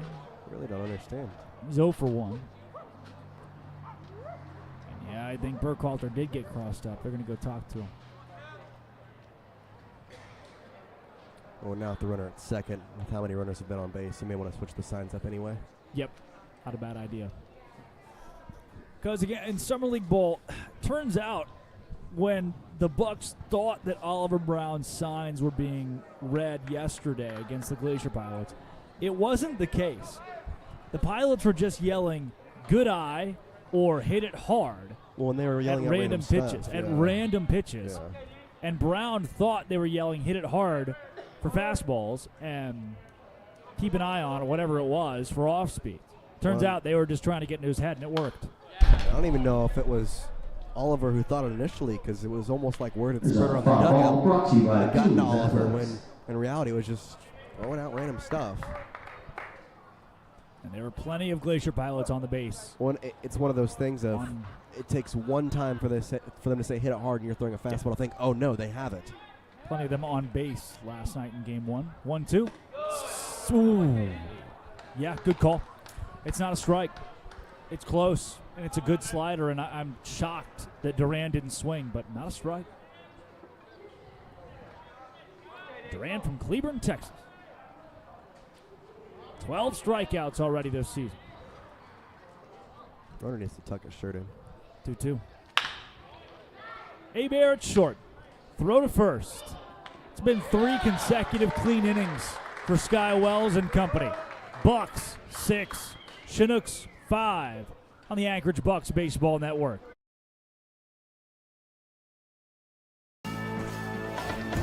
They call him the harder farmer, a real bad man with a soft side for hard lemonade.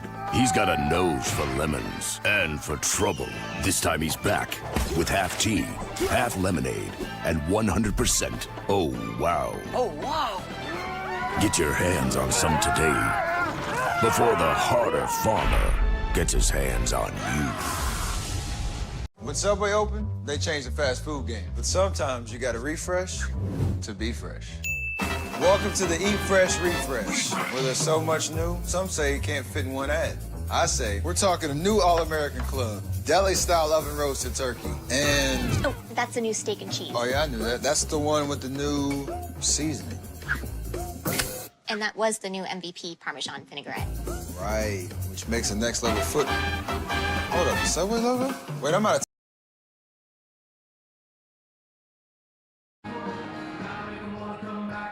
Bottom of the 4th inning coming up, and Back to the mound goes Rising.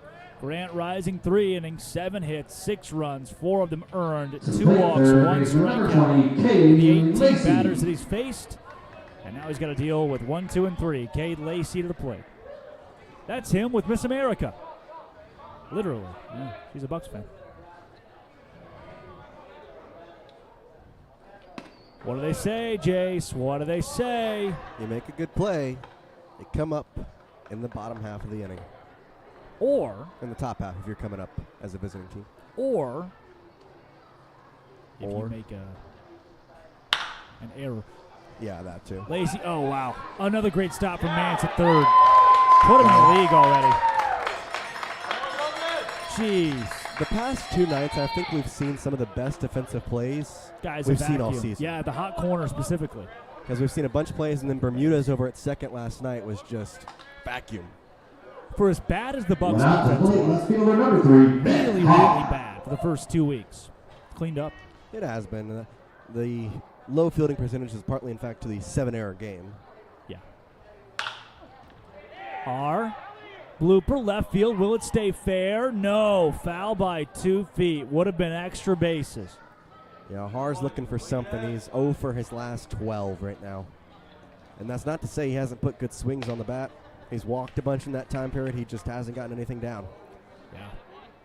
Started the season 8 for 30. Now you got Alex talking to his teammate there, Will Hoyt. DBU guys. Yeah.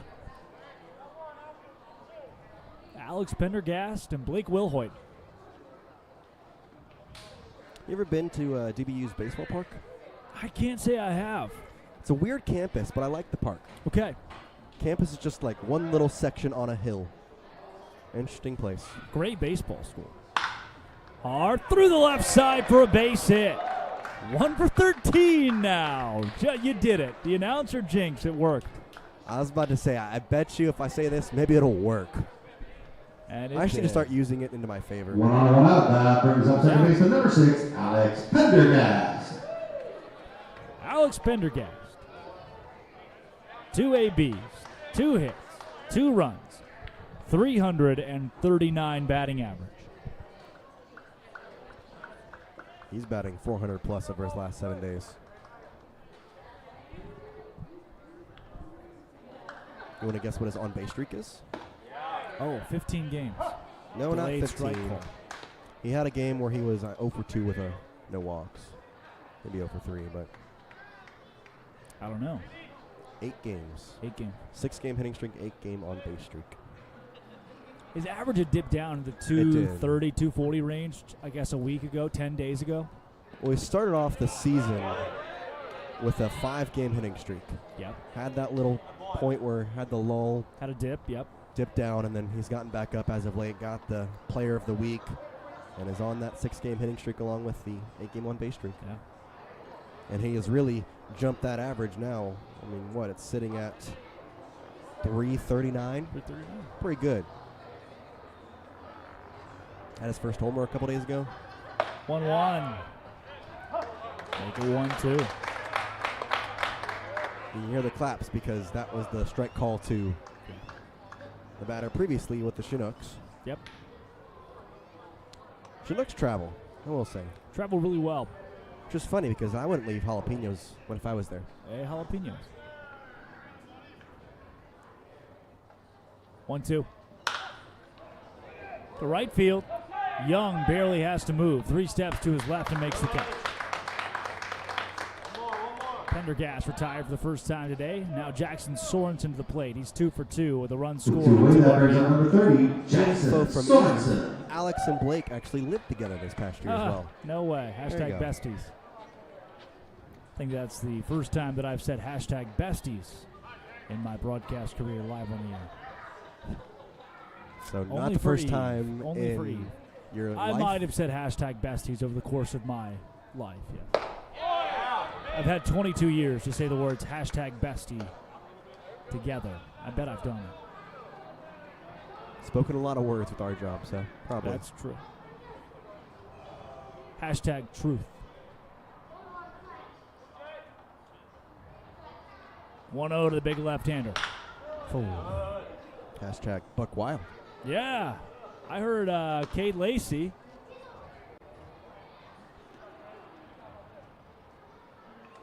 yell Buck Wild after the win last night. Walking the dugout and goes, Buck Wild! Oh, yeah. Brought a smile to my face as we all sat down preseason to figure out what the year-long hashtag was going to be. Luckily, Buck Wild has stuck pretty well. Yeah, it's been used in a lot of things. Every tweet, and I like the fans starting to use it a little bit. Yeah. It's a good tweet. People have come around on it.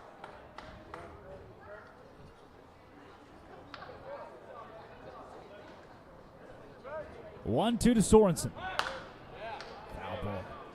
Hard took off on that pitch. Rising at 77 pitches now. Before I find it, what do you think Alex Pendergast's OBP is? OBP? Oh, 475. I'm going to say 500. You're going to go 500? I thought I might go there, but I just don't. I don't know. He had that lull that he didn't really get on base a bunch. 433. Okay, so we were a little over. Yeah. Sorensen lofted left field, tracking back about 15 feet and making the catch is Callahan. That strands a runner, and for the first time in this ball game, the Bucs come up empty at the plate.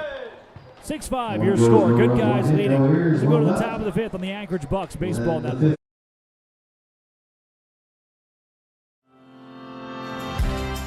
We are a family.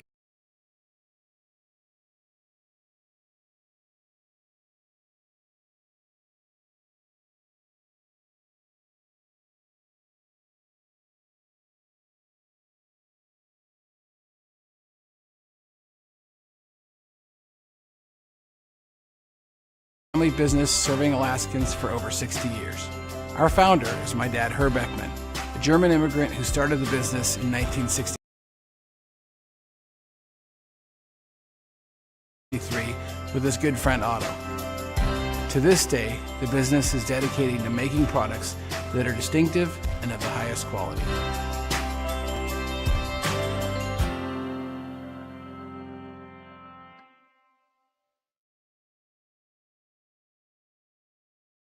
When Arby's added bacon to the Wagyu Steakhouse burger, it was like, not bad.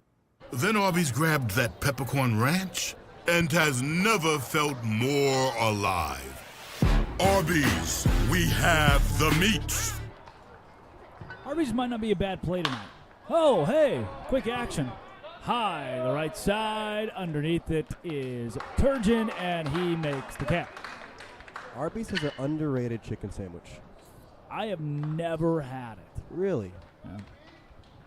Pretty good. The second baseman, number 1. That Ryan retires Leonejo. Austin Young as Ryan Leonejo comes to the plate. Of course, everybody goes there for the curly fries. Yeah, we had the Arby's in Kenai when we were over there. Was it the one in Kenai? Because didn't we have to go to the other one? Because Kenai is closed at 10? That's right. What is that? What was that city I don't know what the other one was. Soldotna. You're right. Great town name. Better than Kenai. Yeah. My curly fries are pretty soggy. Really? Home run in a silo, foul territory. Burkhalter can't get to 0-2. Wells, son of Burt Wells, 71 pitches through 4 1/3. Yeah, I mean, look, I'll say it. You know, tar me, feather me. I'm an Arby's fan. 0-2. Well, going to be a tough play. Wells covering first. The throw, and he's not there in time. He got turned around and couldn't find the bag. Yeah, well, he was going for the ball originally. Then he saw Turgeon, tried to kind of run to the bag, but didn't want to get too far away. That Turgeon had to throw it to him. It was one of those in-between plays. Maybe the Bucs can come up with a double play. They've been so good at that this season. Will Hoyt to the dish. He's 1 for 2 today, has an RBI. Batting .333 on the year. Do you want another baseball trivia question? If not, that's okay. I do. You're pretty good at these. I usually enjoy them. Okay, this is more of a not stat-related thing, but just a question. Okay. So there's a runner at first base. He's going to infield fly. No. Good guess. But no. There's a runner at first base. and he is stealing second. How do you know which of the infielders is going to cover? Do you know? Do I know? Would anybody know besides the infielders? And if so, how do the infielders communicate that to each other?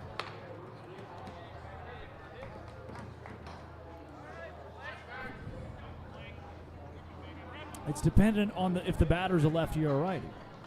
It's a good guess. Technically, that is true in most Should cases. be. In most cases. All right, give me the answer that you're looking for. The answer that I'm looking for is... Oh, this would be a tough play. Tracking over is Har. He makes the catch. Good range from Har and left. In the major leagues, to retire Will Hoyt. You can't really do that because then they know who's going to cover the bag, and so they see, oh, it's a right-handed hitting batter, and the shortstop's playing over here because of a shift or whatever. Right. Then it's like, oh, I'm going to go steal. So what a lot of teams do is the second baseman or the shortstop, whichever one is technically the captain of the infield, there's usually one, he'll look over and put a glove to his mouth and open it if he's covering it, close it if the shortstop is covering it. Just a little sign to communicate it. First time I heard about that was the Red Sox had done it with Dustin Pedroia and Xander Bogaerts. And this is universal. Most teams have a certain sign. That's one that I've seen a lot. I got reminded of it because Alex and Curtis both had their gloves to their mouths and looked at each other and made some sort of sign. Okay. Wow. So I don't know if that was what this was about. It could have just reminded me of it and maybe a different thing. But there was a lot of Major League teams that had that same sign where they'll block the glove and it's open your mouth for this, close your mouth for that. Base hit through the right side for Callahan. Narrett won't throw over to third. Runners on the corners now for the Chinooks. Hit and run to perfection right there. Yep, that's exactly what it was. Leonejo got a great jump. Now they're on the corners with 2 down. And Ryan Matheson, who's 1 for 2 with an RBI to the plate, batting .250 this season from Los Gatos, California. Forever Thursday says, thank you for streaming these. It's not Thursday, but you're welcome. It is not Thursday. You are welcome. It's like every night. I hope you guys consider us friends, because we consider all of you friends at this point. It's a nightly thing for us. We come to the ballpark. We talk to y'all. We hit live stream. The only people we're talking to are you. Every night. This is what we do. This is our lives. And each other, but that kind of gets old. Yeah. No, it doesn't get old. We hang out. We go on hikes and things. We do. We eat great food.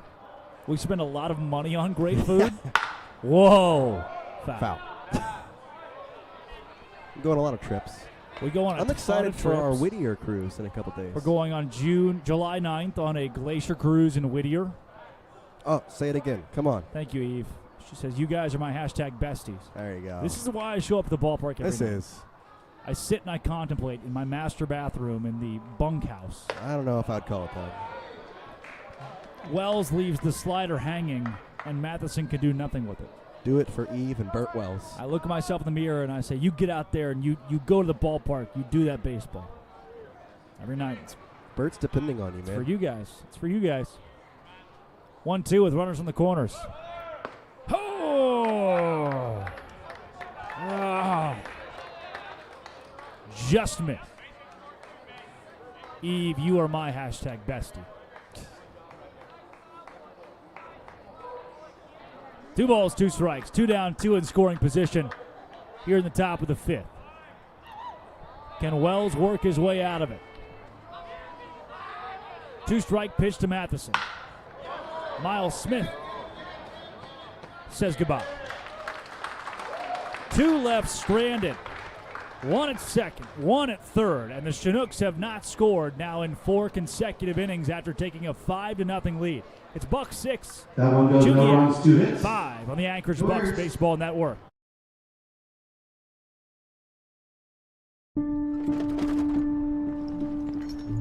I'm currently the discipline engineering team leader at BP Win. I'm actually a chemical engineer by training.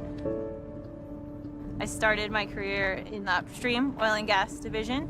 Spent about 8 years supporting operations, both in onshore and offshore processing platform. I knew I was ready for a change. As luck had it, I ended up in wind on a short-term assignment, which then I knew had to turn into a long-term assignment. think if I were to advise people who are in upstream now and would like to transition into renewables, I would say learn as much as you can about the actual problems that wind farms face, the challenges they have to overcome, and how your skill set can help solve those problems. The general operating principles and operating rigor is the same, whether you're in upstream oil and gas or supporting operations on a wind farm.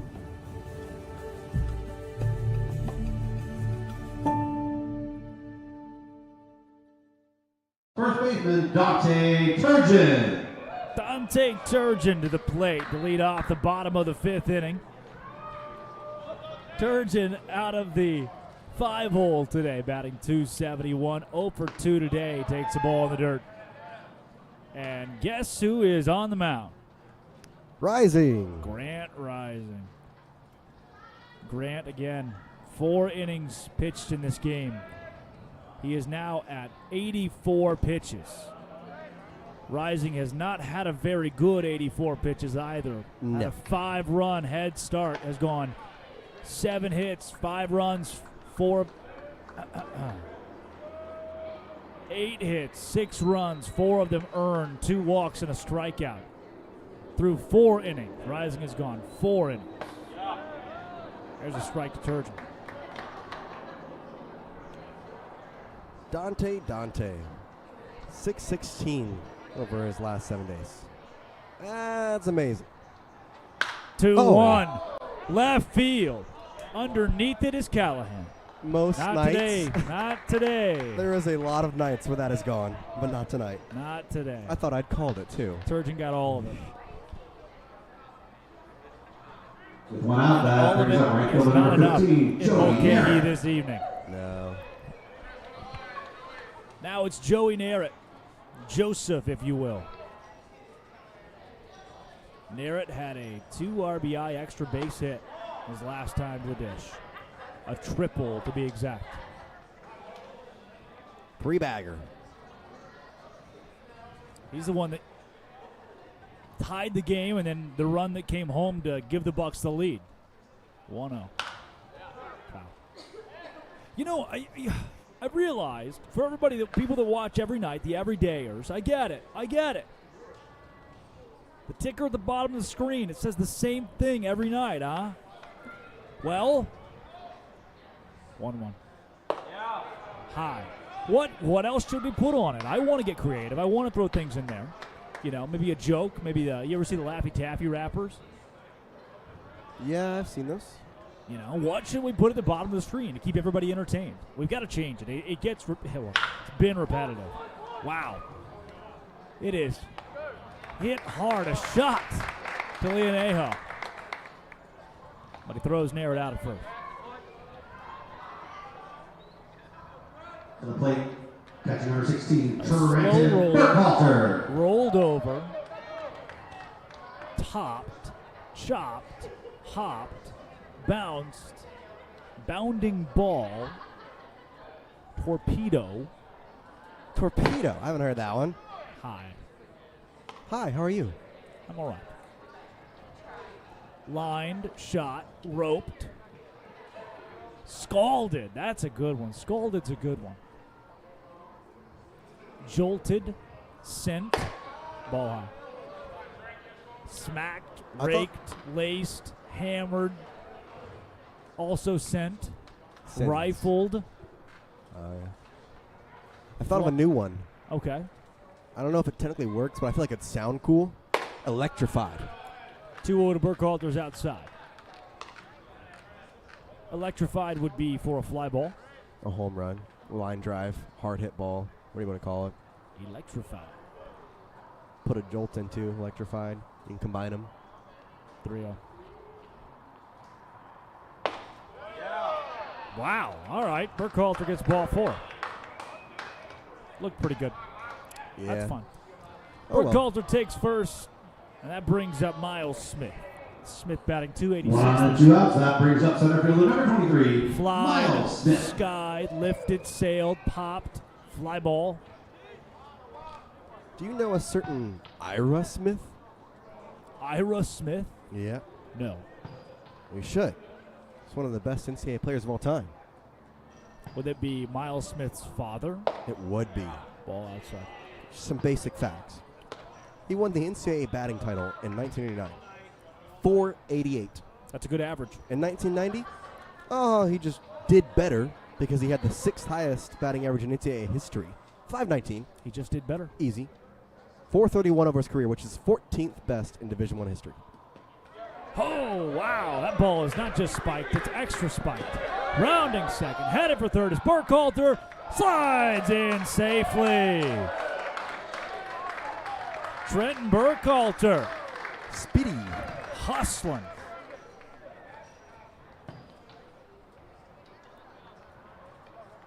Another run is 90 feet away. He slid right into Mans. He was shaking it off as we speak. Yeah, right into his arm. The wind is blowing a bit now into left.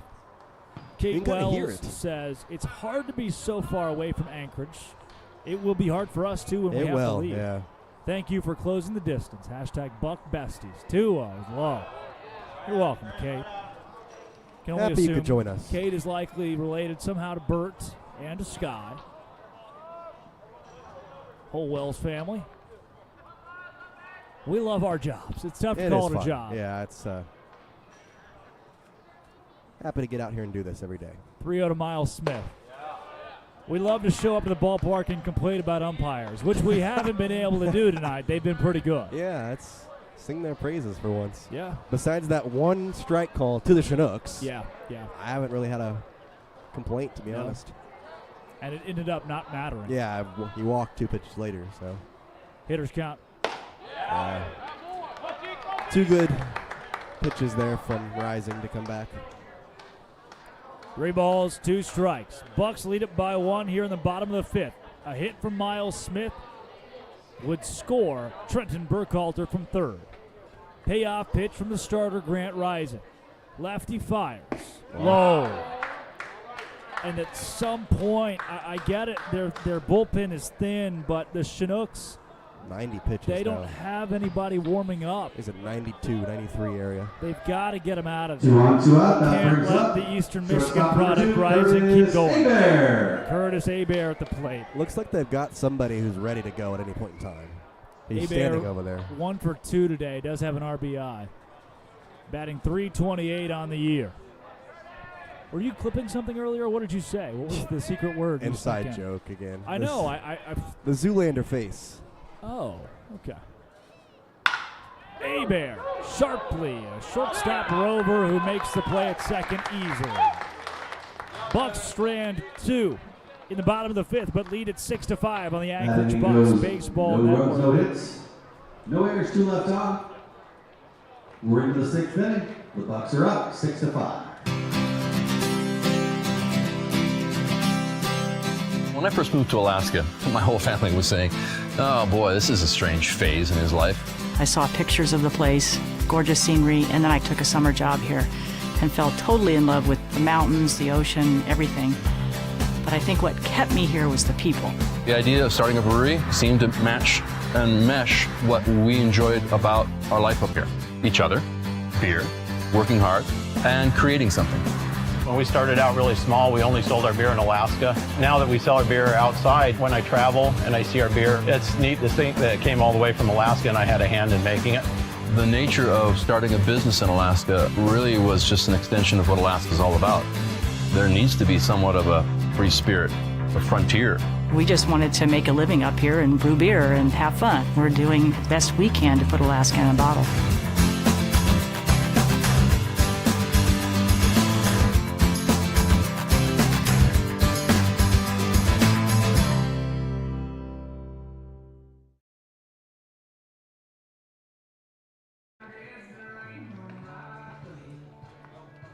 New pitcher into the game for the Anchorage Bucs. Sky Wells' night is done. Went 5 innings, allowed 7 hits and 1 walk.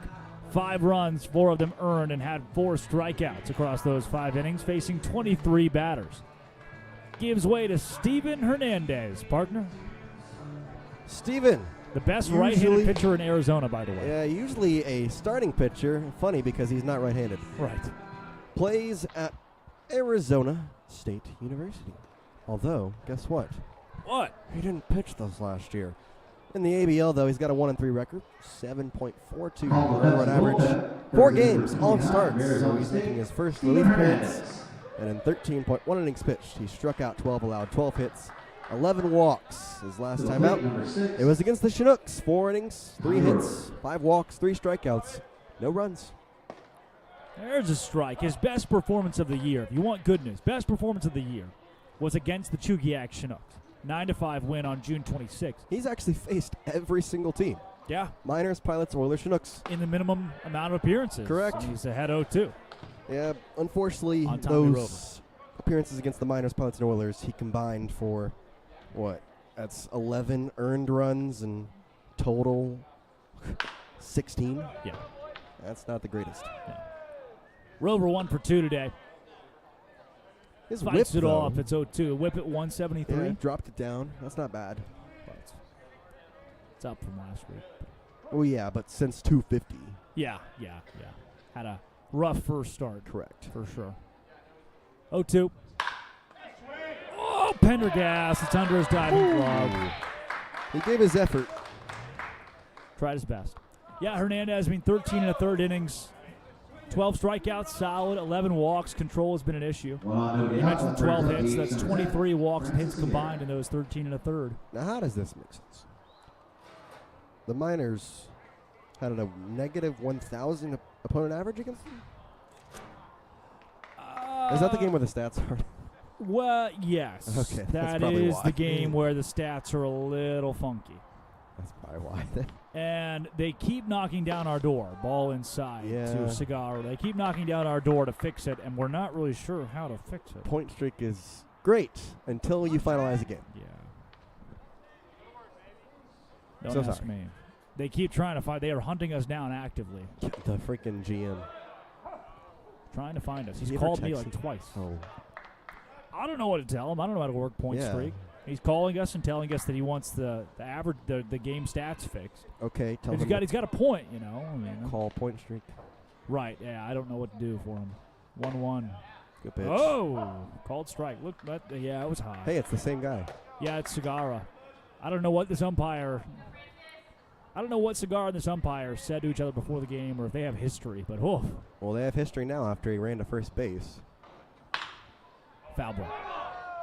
Once he was halfway down the line, the strike was called. That created history. Yeah, Segura from Bronxville, New York. You should only be able to carry the name Francis if you're from Bronxville, New York.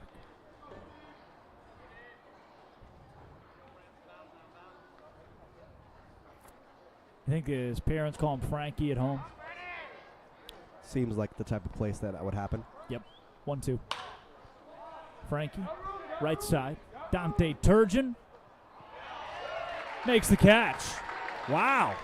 He's been a Turgeon couple at of the those. wall again. The Hoover getting it done. Continues to be pretty solid over there at first base. 1-on-1 out. That brings up third baseman number 21, Logan Nance. Continues to be. That was my problem in Spanish. Which Would one? have was not easy. Conjugating verbs. Oh, I see. Continues to be, right? Like people say that. Yep. It continues to be good. But in Spanish, wow. Best A little of all. harder. I gave up. 3 semesters at Baylor University in Waco, Texas. Did you take any in high school? 2 semesters. Oh. So I've had 5 semesters, 2.5 years of Spanish in my life. I've had 2 years, but they were all in high school. Tap left side foul. Luckily so, because the runner was going. Technically, I had 2 years, and one of those was in 8th grade. The other was in 9th grade. It's been almost, 8 years. 7 Grite years. su número de seguro social, por favor. Picked up some lines. El Río de los Brazos de Dios. See. Thank you. That would be, the first line was, scream your social security number. Ah. The second line being, the river of the arms of God. 1-1. Yeah. Good off speed. Do you know what the river of the arms of God is? River of the arms of God. Uh-huh. No. 1-2 from Hernandez to Mance. Jordan. The 8-hole. Swing and a miss. Strikeout number 1 for Hernandez tonight, number 13 on his season. Jordan River? No, the River of the Arms of God, actually, not even close. It is the Brazos River in Waco, Texas. El Rio de los Brazos de Dios. Brazos being arms in Spanish. El Rio de los Brazos de Dios. The River of the Arms of God. Baylor's football stadium, McLean, being right on the river. The Stadium of the Lord. Yeah. That's fine. Strike. Back pick. No. Tengo dos perros. That would be I have 2 dogs. And you've heard the array of ways that I ask for the time. For some reason, I can only ask. Number one, I have a watch on at all times, but I don't know what time it is. I'm the world's worst at checking my watch. Just look at the watch. Instead, I ask you or somebody else for the time. Most of the time I get that. And I say, all the time. donde es el tiempo, which is just not. I used to be able to say, please keep your arms and hands away from the doors. They are closing. What about your legs, huh? Feels like it's kind of a well, it may have been arms. Gray area there. The only reason I knew it is because So I you would didn't hear know it. Brazos? I would hear it on the monorails in Disney, and I just Oh, heard it enough. are you a Disney kid? I am. Oh no. No, it's 1-2. yes. Oh, it's a good thing. You're one of those. You're a Disney kid to the point where I say, "Oh no, you're a Disney kid," and then you say it's a good thing. Are you going to be a Disney adult? I mean, not to the extent of some people, no, but I enjoy Disney. Disney's good. I do like Disney, but I'm just a being on the monorail so often. You have learned. You don't know. I do Disney the right way. I'll say that. I'll say that. Well, I consider me intrigued. You want me to explain it, or? Well, yeah, 100%. More than anything, well, yes. It was trained by my parents, specifically my mother. Are they Disney adults? 1-2, base hit, offside. You could say that in some ways. Kevin Durant reaches safely for the first time today. Okay, right, but when I think Disney adult, I think proposed at Disney, so only wears... My brother proposed at Disney, and my mom and dad went to their honeymoon at Disney. My brother did propose at Disney. At Cinderella as well. Good for him. Yeah, that constitutes. You know what? Technically, y'all worked together for like a couple months and didn't realize it. Everybody has something they love. If yours is Disney, more power to you. I like travel, I will say, and Disney just kind of folds into that. Young, the one-hole hitter back to the plate. So you have been to Disney. Would you go to Land or World? I've never been to Land. I have not been to Land. I've been to World. I've been to World countless amount of times. Countless, really? Probably, wow. I don't know the number for sure off the top of my head, but around 8 probably. 8 times. So that's why you know the monorail. Correct. Right field, Joey Narrett is there. Couple of guys on. Won't help the whip, but leaving him stranded keeps the Bucs in the lead. 6-5 as we go to the bottom of the 6th and hear more about Jace's Disney adventures on the Anchorage Bucs Baseball Network.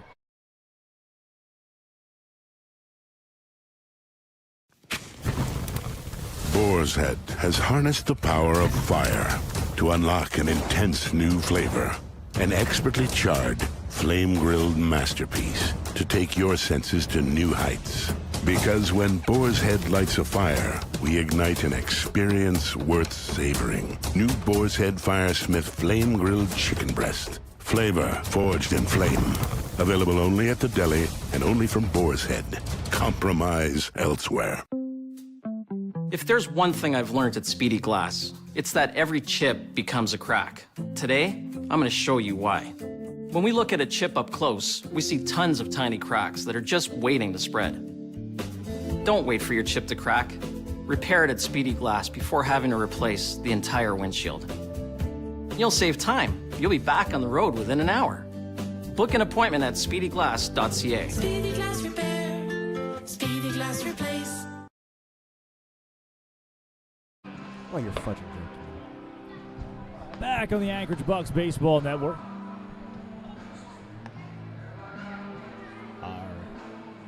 Are you ready? Game has been infiltrated. There's been a mutiny. New pitcher. Grant Rising tonight is done. 5 innings, 8 hits. I don't want to get arrested. Entering the game at first 5 base. innings, 8 hits, 6 runs, 4 of them earned, 4 walks for Rising on his night. Just 1 strikeout in the 27 batters that he faced. Oh, dear gosh. Who's at first? And now Logan Mance comes in. What's on second? Got a lot of stuff going on here I on don't know the who's field. on third. Got a lot of stuff going Harper on. Mayfield, the social media director for the Anchorage Bucs, says The Lion King is the best Disney movie of all time.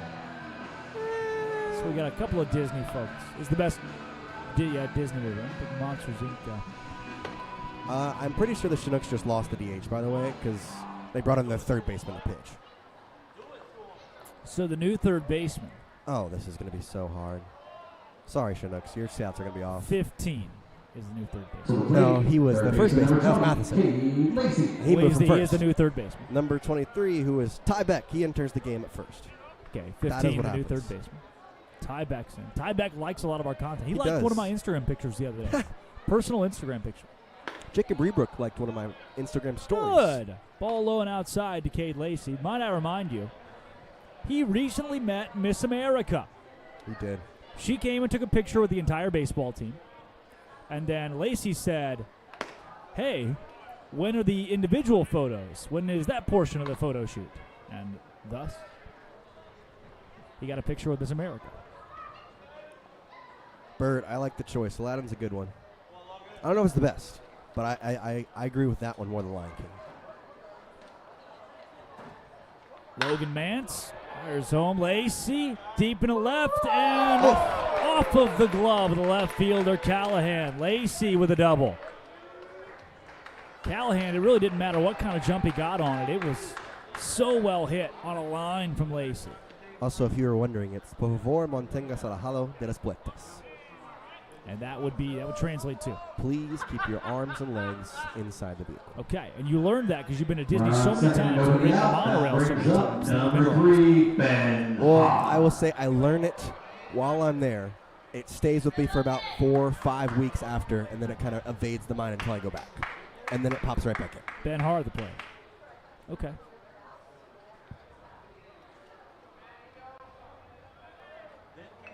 Ben Har. Shows bunt, pulls back, it's So low. you've been to Disney World. I've been to Disney World one time. What's your favorite ride? When did you go, actually? I was probably 13. Okay. So not too long ago. I mean, well, there was some give and take. It was during Christmas. Oh. Which is packed. Yeah. For people, parades, and all kinds of stuff. And we were with 9 people. Shows bunt again, 1-0. Bouncer foul.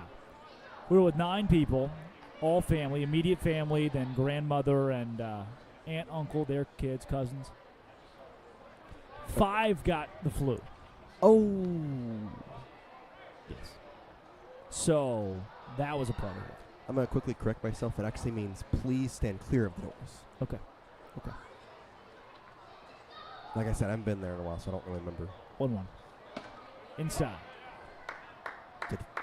So will you propose at Disney? He said strike. No, I will not. That is... My brother had the Disney college program, so he was fully... He wanted to... He still kind of wants to. He wants to be an Imagineer for Disney. Okay. Work in the engineering thing. He actually got to go and kind of... Oh, 1-2 taken for a ride into the opposing bullpen. Oh, what a hit from Har. It was just foul. Yeah. It's like APs last night. Har is 1 for 3 today, this being his 4th AB. No, my brother, he was huge in Disney. Wanted to work there for a long time. Was or is? He still is. Is he's still with us? Good. Yeah. Good. 1-2. Bounced. Leonejo at second. Throw to first. He struggled to get it out of the glove for a moment, but still retires Har. Works as good as a bunt, though, as Lacey moves to third. Now it's Alex Pendergast. I bet he's been to Disney World. I'm going to go out on a limb there. Des Moines, Iowa to Disney World. Haven't been to land. I have been to World. You said you would go to Paris. You want to go to Disney in Paris off the air. This conversation has continued off the air. And I asked you if you would take the elevator up the Eiffel Tower. You said yes. Yeah, that's... So you're not afraid of heights at all? No. I will say this. when I get up there, I'm like, oh. But then I'm like, oh, well, it's okay. You know, I There's struggle. a split second where I am. So I've flown in my life 150 pounds, Yeah, whatever. I've You done know, that. it's high. My thing is I also like views, so I'll take the risk of height for views. I've flown a good chunk since, which I had probably flown twice until I was 16 and then just flew every other week. 1-1 to Pendergast. Infield in here. Low. Never really on my own, I've flown on my own multiple times now, but it was company funded. So I'd never had, I grew up in Arkansas. We got rid of the typewriter when I was 12. It's also we were not the sprinkling flying outside, type. I'm realizing. True. I used to fly, no problem. All right, sweet, I'll get on the plane, I'll sleep. Now, deathly afraid. I've become a nervous flyer. I don't know where it came from or why. But I struggle with flights. Really? I'm nervous on flights. I was so nervous flying to London, 8 hours. Don't know why. I don't know why. I wish I could stop it. So anxious, so nervous. I took 7 melatonin gummies. Melatonin? See, Enough I've to seen people go to Xanax. Kill a bull. And I couldn't fall asleep. You're not a bull? Yeah, 7 melatonin is enough to kill a bull. Not me. Pendergast, 5-pitch walk. Runners on the corners now for the Bucs with 1 down in the bottom of the 6th. For Jackson Sorensen, who's already 2 for 3 with 2 RBI and a run scored. See, I used to get scared flying, but I've been flying, quote unquote, by myself since I was 11. Right, I've just gotten used to it. I did it in the reverse. Yeah. I was Interesting. never afraid of flying. And then I thought, think about a 7-Eleven gas station. Look at a 7-Eleven gas station. Yeah. A gajillion tons, right? Yeah. Now put it 30,000 feet in the air. That's what you're doing. Sorensen. Oh, through the 9-hole, the first baseman, Matheson. An error for Matheson puts Sorensen at first. It scores Lacey, and now 2 on and a 2-run lead for the Bucs. Just a question. Yeah? 9-hole? Yes, through the 9-hole. You never heard that? It's not the 9. It's the wrong number. That's why I asked. What do you mean? It's the 5-hole. What? Through the 9-hole. Through the 5-hole. 9-hole. 5-hole. It's the 5-hole. No, it's because not. it comes from hockey. Yeah, it comes from hockey. It's 9. No, it's not. 100%. I will. Between two people, between the legs of a person, is the 5-hole. Is the 9-hole. No, it's not. It's between the 9-hole. It is not. It's the 5-hole. Because when you go to a goalie, he's like this, right? You can't see me, but you can. There's a hole right here, here, here, and here. 1, 2, 3, 4, 5. That's why it's the 5-hole. It's 9-hole. How many hockey games have you watched in your lifetime? 5? I've watched like 40. Not a also, lot. 40 is not a lot of hockey but still enough. I'm not changing it. Do the It's 9-hole. the 5-hole. You said it, and I was like, did he Do you mispronounce that, understand or how is that many what he times thinks? I've said 9-hole in front of you this season and you just haven't noticed down to Oh, coaching foul ball? You've said it quickly enough to where I thought, oh, maybe he just misspoke. But this time you clearly meant 9, full and full. Because I heard it one time and I swore you said 5. And then you said 9 another time. I was like, okay, that's wrong. But he said 5 before, I thought. That time, clear as day, 9-hole. So you're telling me when you take an elevator. See? You're telling me when you take an elevator, you don't get scared? No. The heights? The airplane doesn't scare you? It scares me. I'm being very vulnerable right now. You're trying to change the conversation because you looked up 9-hole and it said I played 9 holes of golf. I'm gonna say it the rest of my life. Hey, how about a base hit? RBI base hit for Dante Turgeon. Pendergast comes home to score for the 3rd time tonight, and the Bucs lead 8-5. It's also really raining right now. It's raining hard. They could just. It's raining call. hard. Jeez. Do I need to send you the website of 5-hole, Tell you a what, baseball okay. term? What's the scariest height that you've gone up? Oh, okay. I actually do have that. All right, great. It was really recently when I took my graduation trip to Hawaii. We asked for a high floor for our last night so we could see the beach and just look out. Yeah. It's the 27th floor. Are you telling me you moved hotel rooms just for the last Well, night? so we had a flight at 7 in the morning, Okay. and we were far away from the airport. Our flight got moved to 5:30, but we already had the hotel room. Yeah, I because it got was you. cheaper. I got you. So we moved over there. It was a decently nice hotel, but we ended up getting the 27th floor. And when I tell you, I got outside, and I just looked down, and my heart dropped. Really? Oh my gosh, that was insanely high. Let me see if I can find. I have a picture on here somewhere. Just to show me. Yeah, I can Nobody show else. you. Yeah, I'll email it to you. Pop it on The there. pyramid in Memphis. Wild that the Egyptians got to Memphis before anybody else. I know, that's crazy. The Bass Pro Shops Pyramid in Memphis. It's one of the 7 wonders of the world. If you haven't seen it, Joey Narrett at the plate. Narrett Joey's seen it. is 2 for 3 today, 2 RBI, 2 runs scored, 341 average this year. If you haven't seen it, just impeccable. Well, it's the Bass Pro Shops, right? There's an elevator in the middle of it. It's a suspended glass elevator, so you watch yourself go to the very top of the biggest pyramid in the world. How high is that, though?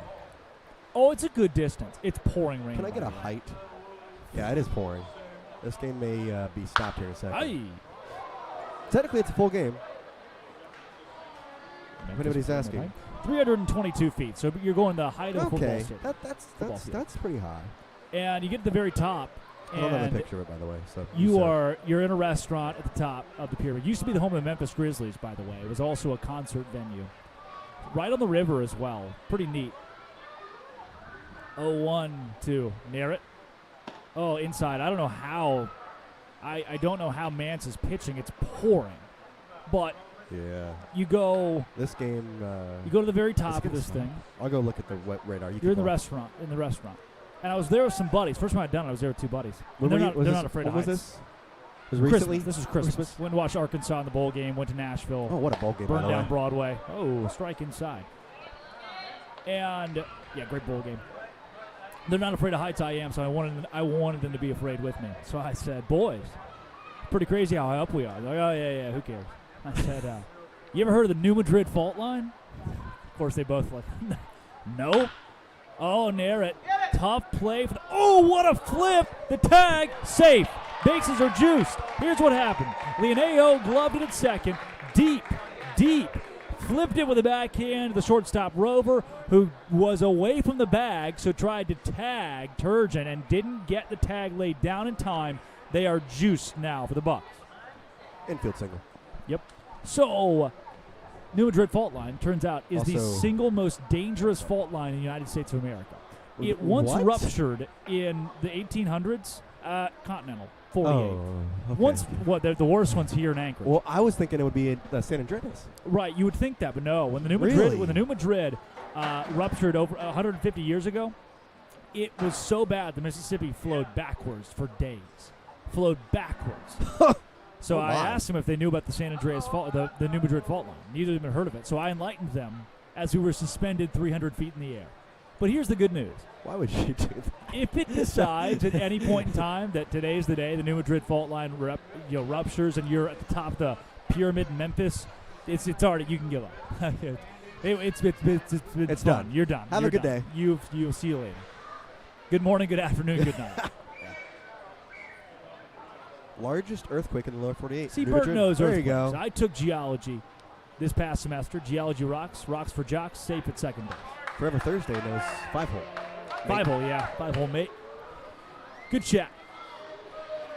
I tried. Through the 5-hole, you learn something new every day. You learn that you've been saying the phrase wrong for a year. Have you ever thought of why it was 9-hole ever?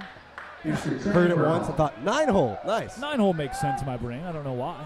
Because there's 9 holes in golf. Short will play. There's not even 9 holes in golf. Technically front 9. High to left side from Burkhalter Staring at and rain. out of play. Also, just checking, the rain ain't going to stop here for another little bit. It's going to be like 20, 30 minutes. It is And green all over us. The Bucs are white on white, dinner and a show at the ballpark tonight. Yeah. Everybody got their cameras out? There is a grandstand here. I have not seen maybe any summer league stadiums with a grandstand, with a roof over them, and almost every one in the ABL has one. Really? We had one in the CPL. It was in Forest City. Only one? Yeah. Yeah. There may have been another, but I didn't get to travel much. I don't believe Cape Cod had one, especially at Katuitt. So in Florence, though, it was weird setup. Cape Cod has some bad baseball stadiums. Oh, yeah. Well, they've been alive since freaking 1900. There's this one. At Florence, we had booths on the very far right side and left side in terms of there. And then in the middle, it was just an empty concrete sitting area. Huh, And okay. people could sit there. Okay. So it was great seating for the fan, but I had an angle of looking this way the entire time. Trent fights off the 1-2. This way, as you can't see. This way meaning down the third base line. And that's all I could see. So anytime going right field, I had to pop my head over. You know, I've seen some summer league games where it's like 78, between 80, we'll call it 80 and 90 degrees, raining. And players have so much fun during rain delays. 1-2, Burkhalter popped high in the air. It'll be an infield fly rule if anybody can camp out underneath it, and they can. Hold on. Another question here. Yep. Infield fly rule if anybody can camp underneath. Yep. What do you mean by that? Yep.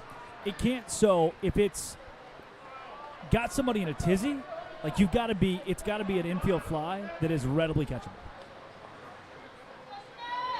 So if we've got a shift on and everybody's shading one side, I see what you're saying. And we popped it up to the left, and the guy's sprinting into it, it's not like you have to. Okay. If the dude is spun around in a blender. I see what you mean. Smith, foul by a couple feet to the right. So that was the one. When I was umpiring, I only had it one time. Was there a ball hit where, look, it's probably an infield fly, but the defense was shifted to away, or it had been hit so high in the air the defenders couldn't find it, couldn't get to it. It's I've never heard ball. it, but it makes sense. It's similar to the look back rule, which only exists in softball. Yeah. But it's one of those weird things where it's like, oh well, yeah, I guess it makes sense. That does make sense. I've never heard it till today. Yeah, but it does well, make it's sense. one of the weird little add-ons to that rule in the rule book. I get it. Which you would never really consider. But you're an umpire. I did umpire for 4 years. Softball mostly. Justin Moore, the country singer, Small Town USA. Saturday night, 1-1. Oh, whoa! Hey, it's raining. Smith swings the bat into the dugout. He's just laughing. He's like, man, it's wet. One of my umpire buddies came to me and said, hey, brother, did you hear that Justin Moore's softball team's in this tournament? I was like, no, I didn't know that. Turns out Justin Moore was on my field all day long. Gave me a piece of gum, had me come sit down and try to help his daughter figure out how to fix her swing. Oh, okay. Pretty awesome. Friends with Justin Moore, country singer. One of the cooler things I've got to do as an umpire. 1 ball, 2 strikes to Smith.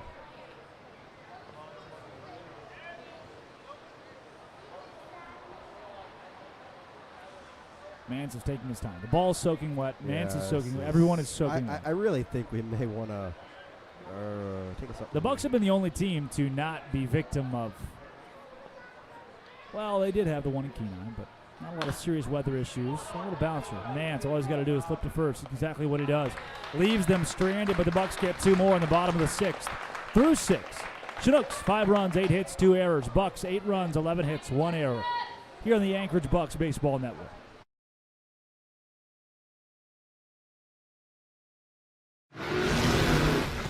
Man, valet took forever. There's no valet here. Who took my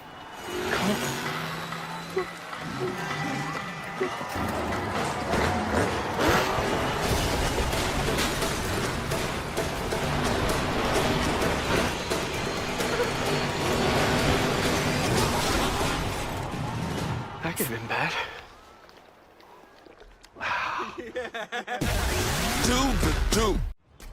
Welcome to today's side quest.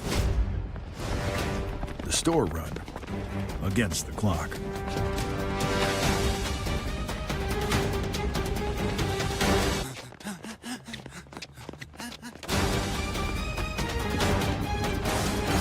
Just another day in the life of Mike.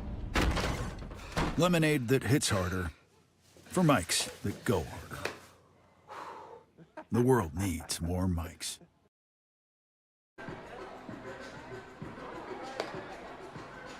Welcome back to the Anchorage Bucs Baseball Network. The rain, it pours on Mulcahy Stadium. J.D. Goodcase comes in for the Anchorage Bucs. Flea Market Floppy Disk says, what is your guy's favorite novelty pitch? Screwball, ephus, gyro ball, spitball, slurve, just to name a few. Mine, yours is the ephus, you say. I like ephus. Clayton Kershaw's it's so ephus. surprising, I think. Yeah. It's Jack just so Greinke's surprising. ephus, and that Flea Market's on it. Knuckleball is my favorite. R.A. Dickey, the knuckleball. You know Lost there's another art in knuckleballer. baseball. No. They say that every 2 years, like, oh no, another knuckleballer, and there never is. True. They always say it, there never is. R.A. Dickey is the last pitcher to actually use the knuckleball efficiently enough to be any good. Can you name the teams he played for? The Mets. The what? The Mets. And? The Tigers. No. Wow. See, I remember him with the other team, not the Mets. Really? I always remembered he was like, oh, he played there and then fell off the face of the earth. The Reds. But he was the Mets. No. I mean, he's a Met. R.A. Dickey was always a Met. He's a Blue Jay before then. Did he win the Cy Young? He did. He did win the Cy He Young. did. He won it with the Mets. Well, We're going to look him up. Yeah, and right? just get some. Dude, there are some. I played this game with another announcer. Oh, it's been months. It was last fall probably on the way to watch Baylor play Oklahoma in Norman. See, the rain is really coming down now. Yeah, it's something, all right. 2-0 from Good Case. The game was, can you name all of the Cy Young winners of the last decade? And wow. I mean, there are some obscure Cy I got an Young obscure winners. ones. Yes? Rick Porcello, 2018. Porcello won it in 2018? He did. That's wildly recent for Rick Porcello to win the Cy Young. So R.A. Dickey actually played for a lot more teams than I thought. Yeah, makes sense. Good Case. 4-ball walk. They weren't too close either. He played for the Rangers, the Mariners, the Twins, the Mets, the Blue Jays, and the Braves. And his Cy Young came with the Mets. But he got a gold glove with the Blue Jays. How do you feel about gold gloves for pitchers? Just thoughts. Nothing really like question. I'm a baseball purist. I'm as conservative as they come baseball-wise. Which means? I wish the hitters. I wish the pitchers still hit. I can see that. Funny, man, just funny. It's funny, and when they actually hit a home run, it's the craziest moment. The greatest one of those being Bartolo Colon. Correct. Who was playing for the Mets. The Mets. And that was the best thing ever because he was on a team with Noah Syndergaard and Jacob deGrom, and he hit a home run, and they all vacated the dugout, and the call was perfect. Yep. He has done it. 0-2. Perfect. Perfect.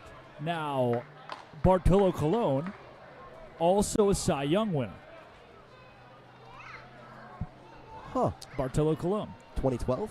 No. I think he won it. Oh. Did he win? Did he win it in 2012? Because he did have one wildly good year. I'll go look. I swear it was earlier. I think he won one with the A's. I think he was an A's. He played for a lot of teams. He did. He's played for the Angels, He the did. Red Sox. Bartolo Colon, Cy Young. Luckily, we have these little machines in front of us. That It was in 2005. 05 for the A's? A's, yeah. I've seen some baseball in my time. You have. I've seen some baseball. Can you name his All-Star years? Not as much as you. Oh, no. He's probably been in 3 All-Star games, I bet. 4. 4 All-Star games. 98, 05, and then 13 and 2016. Kind of recent. You say what years? It is 1998, 2005, 2013, and 2016. Swing and a miss. See you later. Strikeout numero uno for J.D. Goodkick. Blake Wilhoit to the dugout. He's 1 for 4 tonight. Wilhoit gives away to Ryan Callahan, who's 1 for 2, has also walked. What's the greatest baseball team to never win a World Series? 2001 Seattle Mariners. No chance. Nope. Logistically, they were the best. I get it. No, I get it. I Texas understand. Rangers, what you're going to say in 2011? Absolutely the Texas Rangers. Well, guess what? Every player Maybe is an if you didn't all-star. have Nelson Cruz in right field when you're freaking outs away, you had another fielder. I don't get why he's out there. He's not fast. He's not a good fielder.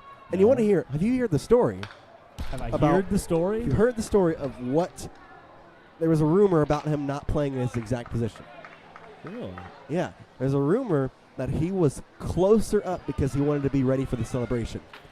And that's why he was inches away, because he was playing up. All I know is baseball pain. As a Texas Rangers fan. You had 2 years there where and a University tough. of Arkansas Razorback fan, Oh, I'm sorry. Yeah. You know, my cousin actually went to 2016? Arkansas. 2018, I mean? Really? Yep. She's a Razorback, and my grandparents lived there. Popular school. Yeah. Yeah. That Rangers team, David Murphy. College? Baylor Bears. There goes. Throw from Burkhalter, not in time. Good case has got to check him, man. You got to check him. I mean, you got to help the catcher out. Oh, the pitching staff from Harrison to Holland. Oh, dude, Derek Holland, the Dutch oven. Oh, yeah. Matt Harrison. Was Hamilton on that team? Yeah, Josh Hamilton, Joe Nathan, closer. Joe Nathan. Koji Uhara. Koji. He was on the forgot about Rangers that team. name. Yeah. It's okay. Yeah. He got a World Series with the Red Sox. 2-2, home run in a silo. Curtis Hebert's underneath it. 2 down with a runner at third base. All right, I've taught you home run in a silo. I've got some more I've got to teach you, though. Josh Hamilton, yes. Mike Napoli's on the team. He's the catcher. The catcher, can you believe it? It's okay. He also got a World Series with the Red Sox. Martin Perez, Alexia Gondo, Mike Napoli, Not Michael the Martin Young. Perez you have now, right? And guess who I haven't named? Nelson Cruz. Jurickson Profar, Nelson Cruz. And guess who I Jurickson haven't Profar named? was on that team? I believe he was. He may have been 12. I could see 12. Great Not a lot. prospect. Oh, Turgeon! Yeah! Nice play. Gold glove at first base today. Stranded man at third. I haven't named the two best ones, Elvis Andrus and Adrian Beltre, here on the Anchorage Bucs Baseball Network.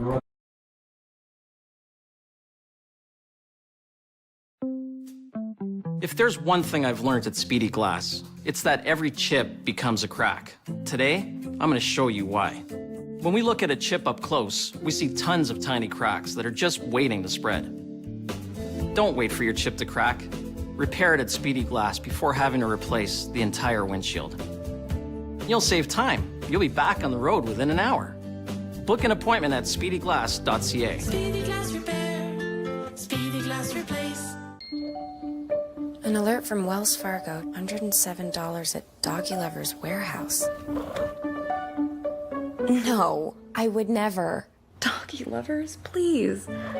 You know me. I don't even know where that is. Look, I'm replying deny. See? Oh, come on. Hello? Wells Fargo, I did not make that purchase. I didn't do it! I'm so glad you caught that.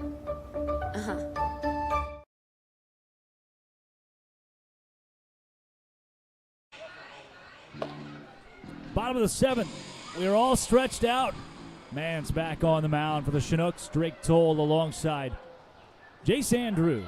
Flea market floppy disk. Cruz did make a critical error. 2011 series. Glad to hear you're rooting for the Rangers. As 9-1-2, the most dangerous part of the Bucs lineup, will come to the plate in the bottom of the seventh with a 3-run lead. Speaking of Cruz, he got released by the Padres recently, so I think his career is maybe over. Should end his career as a Texas Ranger. He should. He should sign back with y'all. See that David Freese declined his invite to the Cardinals Hall of Fame. Yeah, it's he quoted saying, "The only reason I was voted was because of my one moment. I didn't really do much else," which is fair. You know, he actually did have another home run in the World Series. Hebert of the bait. We can't see it. That's an out. David hit a home run against the Red Sox in 2018 Looks as a like Dodger. That ball hit a bird and dropped down into the glove of the second baseman. Was that a bald eagle? Oh my gosh! Yeah. I don't. So I've never noticed how bad. I've never noticed the angle. Have you? There's been a couple. I'd noticed. Well, I noticed it once with Burkhalter's home run because I thought that was gone by a mile and it hit off the wall. Yeah. And then I couldn't see it because it hit the white, obviously. But I thought he crushed that. Strike. So that was the first time where I was like, And then yesterday, there was the fly ball that kept flying out to right field that we thought was in. And there was a couple that was not so far that we thought were farther. Yeah. Just interesting. We were talking off air, and I questioned a little bit of your Texas Rangers fanhood because I asked a question. Yeah. The Rangers made a trade recently for a top-tier player this year. Right field, Lacey. Oh, yeah, it's going to drop. Young can't get to it. Extra bases. Lacey, round second. Should have rounded second. He stays put, though, and the pitcher, Mance, is... Why did he fall down? I don't know. He just tripped, I guess. Did you see that? Yeah. Look at the replay. Mance is, Lacey's got a stand-up double. Also, it's his second double of the game. I think he could have stretched it into a triple if he really wanted to. Mance is coming off the mound. Yeah, leave it here. We're on second and goal. That brings up left He's fielder, running. number 3, Ben. He just tripped. He just tripped. Oh, no. He just tripped. Oh. He got the old turf monster. Oh, Lacey in scoring position now. For Ben Haar. Wow. Poor kid. So the Rangers made a trade recently. Yeah, okay. Can you name the player? He was a top-tier player this year. He's been an elite-level guy earlier in his career. Kind of past couple years hasn't been to the exact level he once was. No. See, you said congrats on the trade, and I said, what trade? He was... What was the date on it? I didn't get the exact date, but it was within the week. Within the week. He's played for the Reds before. He's played for the Royals before. He's played for the Yankees before. He's a closer. And he's having an all-star caliber year right now. Good, we'll get a closer. Bullpen sucks. Aroldis Chapman. You sure? Yep. He was traded to the Rangers. All right. Also, we forgot to play our game. Aroldis Chapman's a Ranger. He is. Nobody wanted to tell me? I thought you would have known. No, I had no idea. I texted with my friends about it. No idea. Got a couple Rangers. Well, okay. Been, I've converted my friend to a baseball fan, and he's from Dallas, so he chose the Rangers. Went to probably 5 Rangers games early this year. Fun team, man. Jonah Heim is amazing. I love him. Josh Young. You know his brother's name? Also played at Texas Tech. He's in the Detroit organization now. There's a reason I'm asking it. Jace Young. He is Jace Young. Hard calls time of the 1-2. What day is it today, Drake? Yep, I was just thinking about that. National Aroldis Chapman's been traded to the Rangers Day. No. There's 2 good ones today. I'm going to pick the first one that's more popular. Okay. 5th of July. That is the date. American Post-Independence Day. No. American Freedom Day. No. America Day. No. Bald Eagle Day. No. Hint. Water. Lake Day. Nope. Ocean Day. Nope. Orca Whale Day. Nope. 1-2. You're going to get another hint where you're going. Fouls it. Give me another hint. Water where? Super Soaker Day. No. Swimming Trunks Day. Closer, but no. Swimsuit Day. Bikini Day. There you go. Hey, National Bikini Day, everybody. How are you celebrating? You wore yours this morning, right? I did. I heard Harper was going to wear it to the game, but he chickened out. 1-2 is too tall. Yeah, he couldn't do it. Yeah, you could do it right now with the way the rain's been coming down. Would be fitting. You think Coach So Hocuff I mentioned, you know, it had been. I've seen summer league games where the rain comes down. It's 90 degrees, so the guys love playing it. Great rain delays. I've got a story with that as well. Here it's 55 Yep. and pouring rain. Miserable. Another foul ball from Hart. It's pretty solid at bat. Last year in Florence, we had a lot of rain, obviously. The 'cause Flamingos, South CPO. Carolina. We had a rain, brought to you by technically ABC cancellation, Live. postponement, whatever you want to call it. Had the tarp on the field, and the players slid on the tarp. Just all came out, put the tarp on, No shirts cleats. off, and just whoo. No cleats. No, all barefoot. Just slid across. This was just days after the Yankees did it too. So 2-2. Har, left field, going back is Callahan. He's at the wall, leaps and makes. No, he dropped it. How did he drop it? Stopping in at third base is Lacey.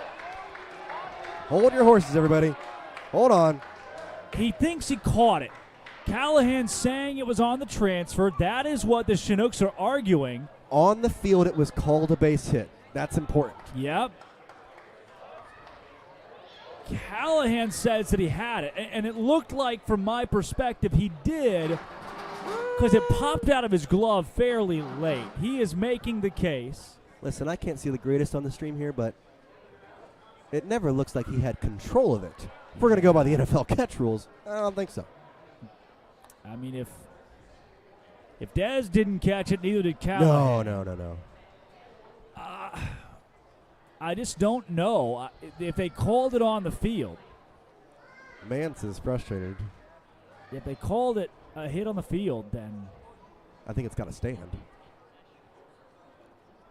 Yeah, you can't change that. No matter the Chinooks' reaction was vibrant. Oh yeah, they were all. I mean, Mance was frustrated. The outfielder, Callahan, he was like, he's still got it. He's got his arms up, and he's saying it was on the transfer. Oh wow! Oh, they changed it. That's not going to sit well with Hoka. Well, it shouldn't. Ken says, "Come give me an explanation," and Ken's right. You can't review it. Oh, well, Coach, I thought about it, and turns out he did catch it. I know that I said that he didn't, but then when I was thinking about it a little bit more, I thought, maybe he did. And so I said that he caught it. But how the heck could you see that? He's way out now there. What does Lacey do? Does Lacey get to just stay at third? Yeah, he just stays there. Whoa. Why don't we send Lacey back? Why would Lacey stay at third? Because they're going to say that he would have gotten there anyway. I mean, which isn't true because, he was at second. So they're saying he just tagged up, which I guess could be a point made.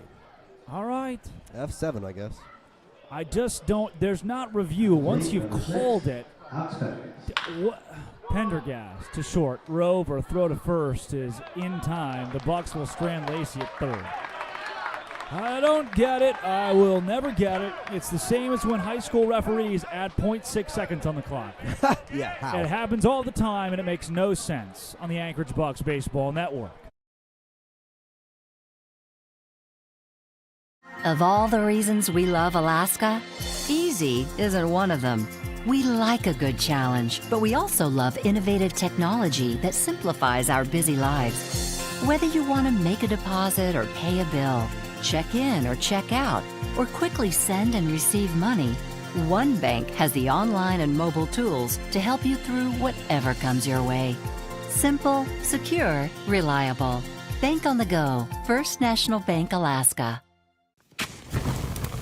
Boar's Head has harnessed the power of fire to unlock an intense new flavor. An expertly charred, flame-grilled masterpiece to take your senses to new heights. Because when Boar's Head lights a fire, we ignite an experience worth savoring. New Boar's Head Firesmith Flame-Grilled Chicken Breast. Flavor forged in flame. Available only at the deli and only from Boar's Head. Compromise elsewhere. Brothers, sisters, Buccaneers fans, welcome back. Mulcahy Stadium is the site. I'm sitting here in a press box alongside Jace Andrews, watching some Bucs baseball and bringing it to you. Have you 8 seen to 5. What? Have you seen it say Buccaneers anywhere? No, I have not seen anybody say Buccaneers. Neither of us have really said Buccaneers until this point. No. Tommy Rover to the plate. He recorded the last out to cut down Lacey in the bottom of the 7th, or to cut down Pendergast and strand Lacey. Tonight, the Bucs have walked 2. The Chinooks have walked 5. That's 7 combined. These teams are combined for 21 base hits, as this is hit beautifully by Rover. It's going to bounce off the wall, at least a double, and that's what it will be. Standing double as Smith relays it in. So, that's what? 20. I said 21 plus 7. 28 walks and hits combined tonight. Which is 7 It's times. not quite the 51 that we saw. 7 times 4. First baseman. It's 21 is 3 times 7. Math. Okay. Oh, yeah, but why? I don't know. It's just funny. Which is why? You're at 28 21. is divisible by 7. 2 as well. I know, but you don't know said why 21, and it thought maybe think, oh, 7, and you said 7 more. What? Right, but I guess. Right, but What's your favorite number? You said which is, as if I would be like, oh, divisible by 7. 28, Yeah. which is, and then you pull out 4 times 7. Hey, what 9 hole? Is that So that's like me saying 16, and you go, which is? my favorite number? 4 times 4. All right. No, it's my favorite number. What's your favorite number? 8. Why? one time when I was probably 7, this girl asked me to pick a number between 1 and 10. And I said 8, and it was 8. And it's been my favorite number ever since. Yep. Basic. 32 is a good backup. 45 is up there as well. Pendergast at second base. Oh, duffs it originally. Throw to first. Still in time. Keeps it in front. That, kids, is why you put the glove on the ground. Very nice AP. AP. Now it's tied back. Oh, it's Logan Mance. Yours is 16 for the purpose of? Oh, that's a story. Burt Wells is 19. That's an interesting one. That's a story, all right. For why your favorite number is 16? Yep. Okay. Would you like to hear it? Yeah, I would. Okay. I got time. So, good case. Backstory here. Deals low. I had a golf coach that was also my brother's golf coach when we were younger. And my older brother, let's just say he did some goofy things. He was working on a project with the golf coach's son, who's his best friend. And he started dancing while they were working on the project to, I believe it was Party in the USA. All right, Miley Cyrus. Base hit. Almost through the left side, but a diving stop by Abel. Won't matter. Mance, the pitcher, reaches safely and adds a run to the Chinooks total. It's the first time they've scored since the first inning. That brings up center four. And so he was dancing and was like, "You're a goofus." And so he started calling him Goofus. Okay. And then he was like, "Well, I can't call you that on the golf." And all of this leads to your favorite number being Correct. 16. Correct. It's going to come together. And he's like, "I can't call you Goofus on the golf course, though. I'm your golf coach. So I start calling you G."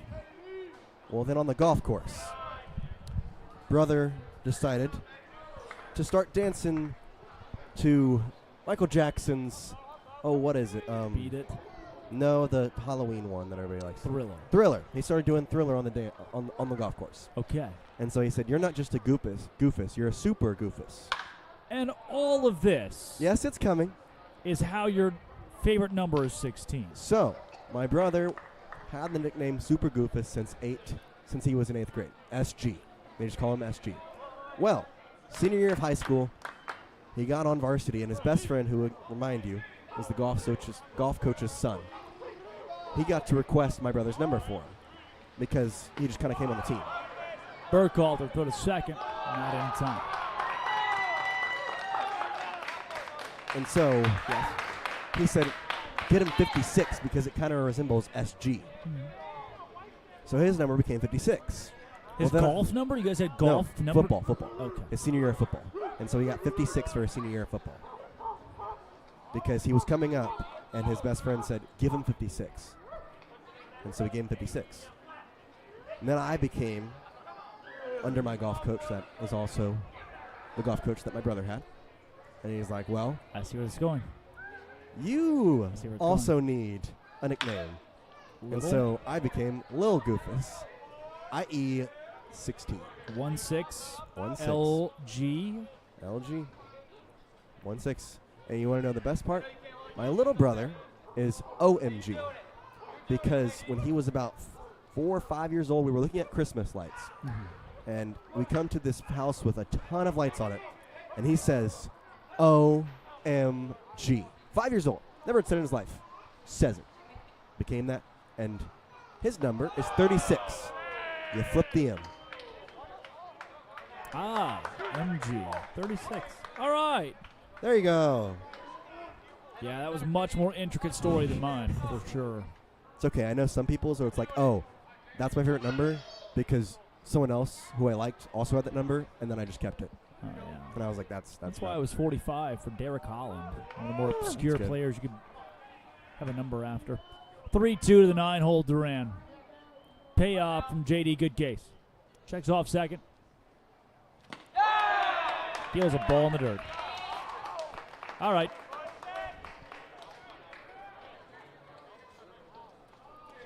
Goodcase says struggled at times this season. JD out of San Diego. Ken Hocuff going to talk to him. from Ventura, California originally.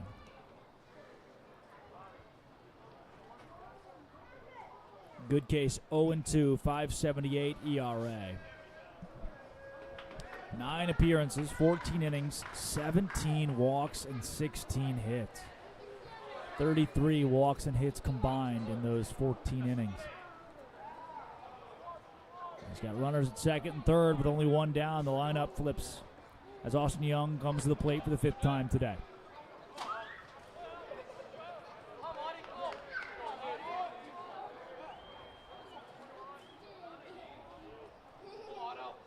First pitch from Good Case to Young is in there.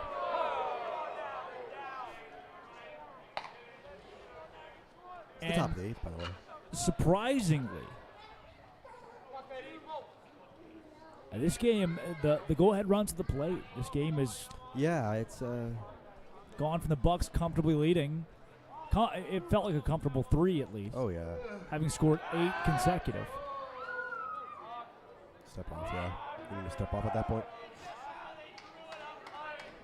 I'm thinking that they're trying to give Good Case this inning so they can just have a save opportunity for, I believe it's Wiegert in the bullpen. At least it looks like him. Can't see a number, but he's got the hair. But at some point you may have to put him in. Low. Bucs trying to improve to 15-8 this year. They're number 1 in the ABL. They have a 2-game lead on the Matsu Miners. The Miners are on the peninsula playing Kenai. The Oilers this week. Burkhalter draws a pickle. Pendergast to third. It works beautifully for the Chinooks. Out. Oh.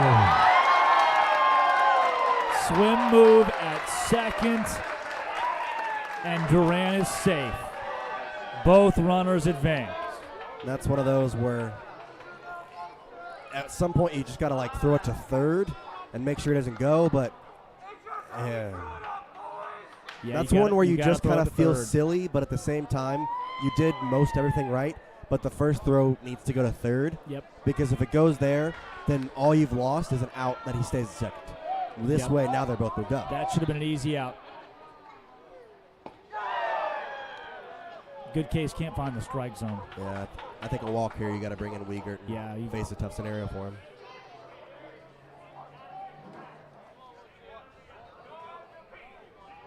Good Case has struggled with control. He's gone 1 1/3 today, 2 walks. 32nd pitch coming. 2 hits. Hitters count. That's got to be it. You can't keep doing it. Yeah. Yeah, that'll do. 3 walks in 1 1/3 and 4. 3 on right now that are Good Case's responsibility. But he won't face them. Bucs going to the pen with a 2-run lead. Chinooks have the bases loaded when we come back on the Anchorage Bucs Baseball Network. Arby's new Steakhouse Garlic Ribeye Sandwich. Who knew the best thing to come from a steakhouse wouldn't even come from a steakhouse? Arby's did, that's who. Arby's, we have the meat. Subway has so much new, I couldn't fit it all in the last ad. Yep, so let me finish this. There's new hickory smoked bacon, fresh mozzarella, smashed avocado. You know what? There's a lot. But it all makes a better footlong. Can I get a word in? Sure, take the tagline. Because you got to refresh to be fresh. It's the Eat Fresh Refresh at Subway, and they're refreshing everything from how they make it to how they bake it to how they bring it to you. This new turkey Cali Fresh is incredible. Do you even eat bread? Steph, it's a commercial. Hey, Jake from State Farm. I want that personal price plan. So how's this for personal? I draw mustaches on players' faces when they're asleep. Coach Reed, you don't need to get that personal to get the State Farm personal price plan. It helps you create an affordable price just for you. Oh. Coach, it happened again. I'm gonna get to the bottom of this. Call or click to get a quote today. Like a good neighbor, State Farm is there. Bases are all loaded up for Cade Wiegert and his Pantaloons out of Dallas Baptist University. Partner? DBU triplets on the field tonight as you have Pendergast, you have Narrett, and now the final piece, Cade Wiegert. He's a 6'5", 215-pound rising sophomore who in the ABL this season has made 6 appearances, all in relief, 0-1 record, 7.44 earned run average. He has 2 saves. If he can get out of this jam and then pitch the bottom of the ninth as well, or rather top of the ninth, he could get another. In 9.2 innings pitched, he struck out 13, allowed just 5 hits, but here's the key number: 16 walks in 9.2 innings pitched. He has yet to throw a strike while warming up, so that is a storyline to make note of. His last time, throwing righty, 96 is where he tops out. And his last time out, 6 walks, 3 strikeouts, 2 1/3, 2 runs, and a win. 13-12 against the Miners on this field. What can he do with the bases loaded against Austin Young, the leadoff hitter who is Ryan Leonejo, the 2-hole hitter who is 2 for 3. Leonejo has also walked. Pretty good night, average at 314. A double play ends it all. Wiegert's first pitch to him. Fastball in there. He just wanted to fake all the players out. Hey, I can't throw a strike. Yeah. Bang! Wiegert, one of the hardest throwing pitchers in this league. Shook off the first pitch. I just keep it fastball. 0-1. Fastball popped up. Will it stay in play? Burkhalter eyeing it. It gets away. Yeah. Lands in the stands. 0-2. Did exactly what you said. Stuck fastball. Oh, now you can go breaker, but it's got to stay in front of Burkhalter.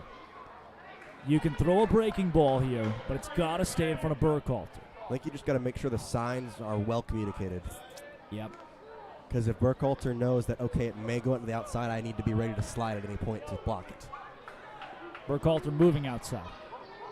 Set up on the outer half. The 0-2.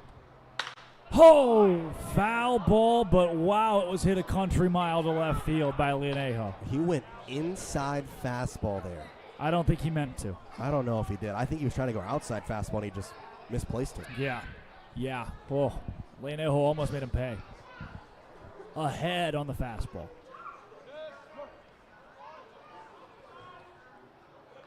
Drop in the breaking pitch. Took the first pitch. Drop in the breaking pitch. 0-2. Oh, he did check it. Swing. Did he go? Once again, first base umpire not watching. Story of my life. I don't know what he's looking at. No. What else is there to pay attention to? Your job is to watch the bat at this point in time. I mean, they pointed over twice and had to get his attention as if he didn't understand that they were going to check the swing. 1-2. I think he'd go back to fastball here. Throw it away, though. Wiegert. Double play ball. Abear to Pendergast. Pendergast, yes, sir! 6-4-3, leave him stranded. Cade Wiegert gets it done. To the bottom of the 8th we go. The Bucs still lead at 8-6 on the Anchorage Bucs Baseball Network.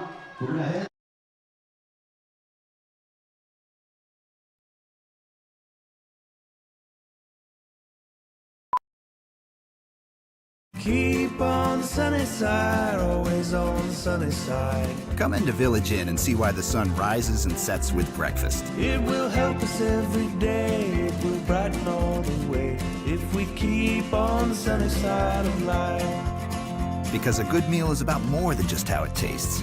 It's about how it makes you feel.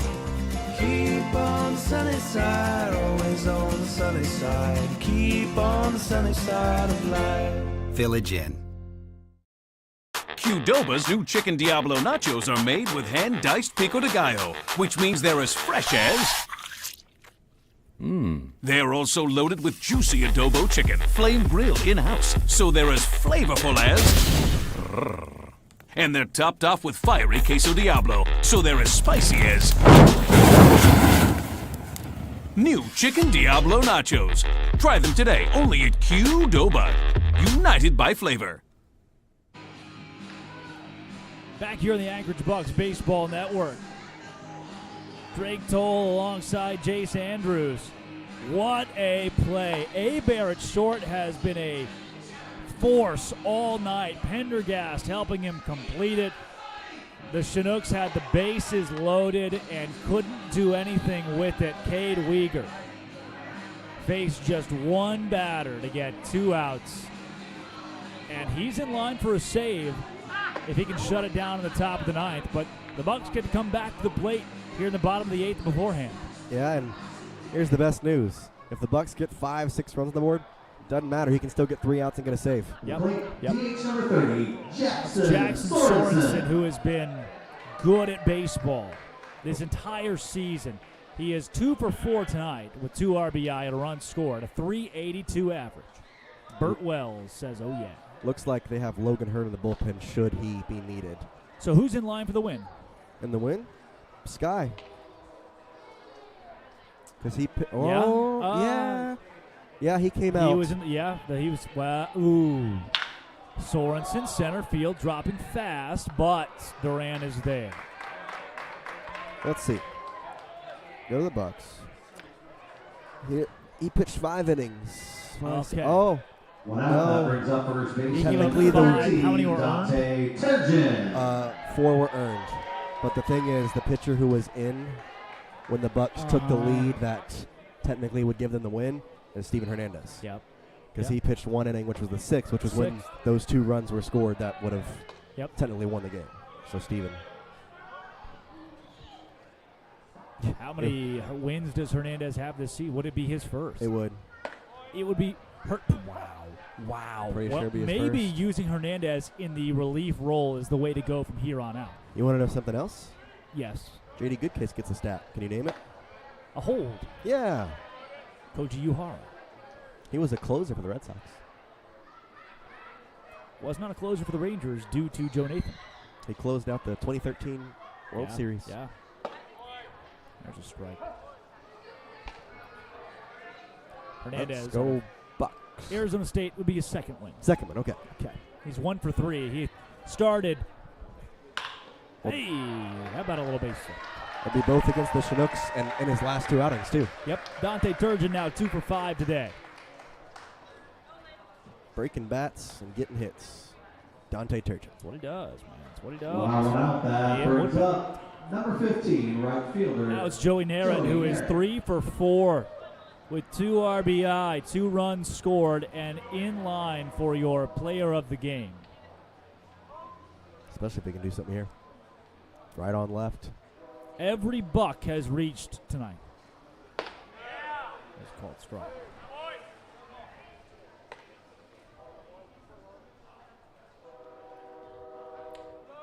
Only Har and Abear have not reached 2 or more times. Wow. 7 of the 9 Bucks have reached multiple times. This team is offensive. Yes. Narrett, we talk about swings at everything. Yeah, and swung on a pitch. Hits everything, by the way. Swings at everything and hits everything. And, yeah, hasn't swung yet. After the Bucs scored 2 runs and a combined 14 innings last night. 0-2. 1-2, I should say. Foul. Kenny Barton over there on the rain jacket at third base. Played the minor leagues for a good while. 6 years, I believe. Across multiple different organizations. Yeah, the Bucs had scored just 3 runs in a combined. 0-2. Oh, caught at second base. Throwback to first is in time. Leon Aho snagged it and threw Turgeon out. Double play for the Chinooks brings us to the top of the 9th inning. Can the Bucs close this thing out against 3, 4, and 5? Will Hoyt, Callahan, Matheson when we come back on the Anchorage Bucs Baseball Network.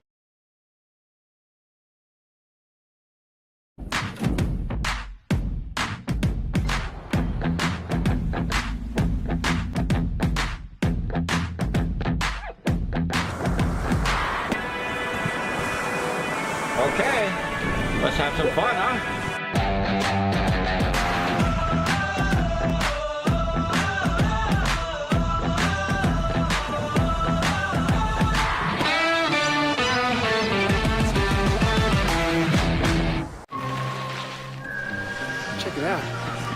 imagine how much Mountain Dew is in there.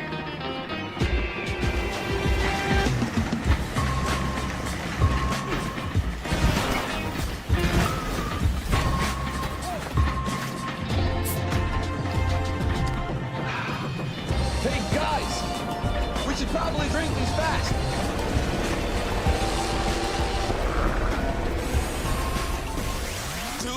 Two.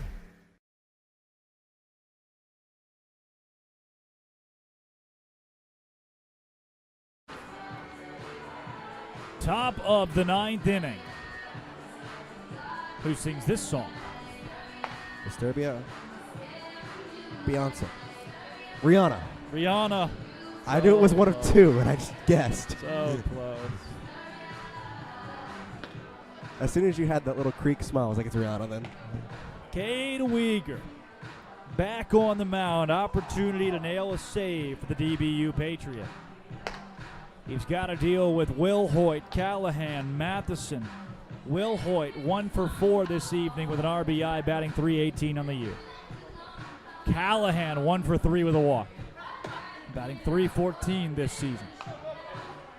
Matheson 1 for 4 with an RBI, batting .243 on the campaign. You're in the good part of the lineup. Yep. Or at least This the part is of the where lineup the that bats up Chinooks over want to be, yeah. Be righty on lefty to start.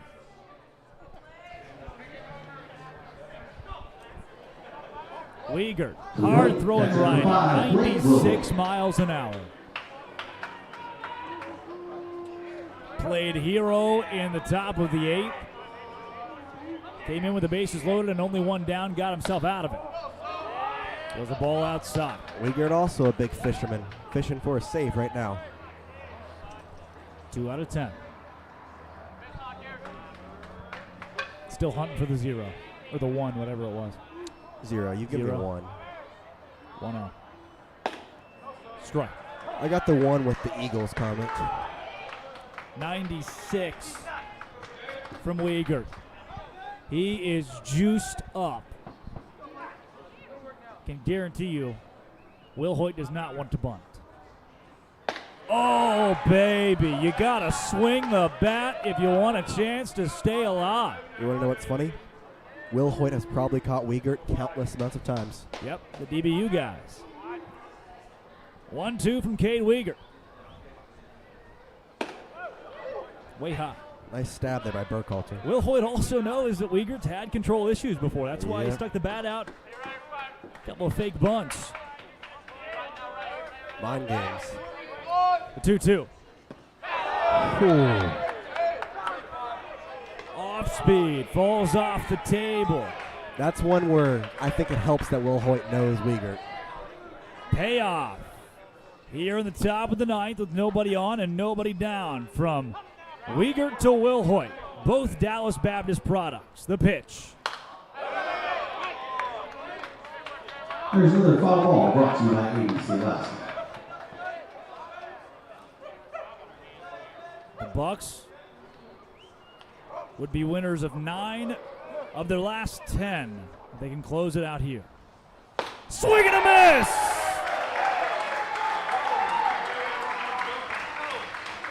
The DBU product, Will Hoyt, cut down by his own pitcher.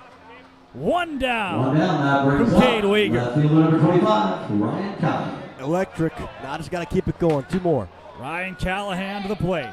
1 for 3 today, batting .314 on the year. Weegar winds. First pitch he gives him is about 4 inches above the belt for ball 1. Fastball.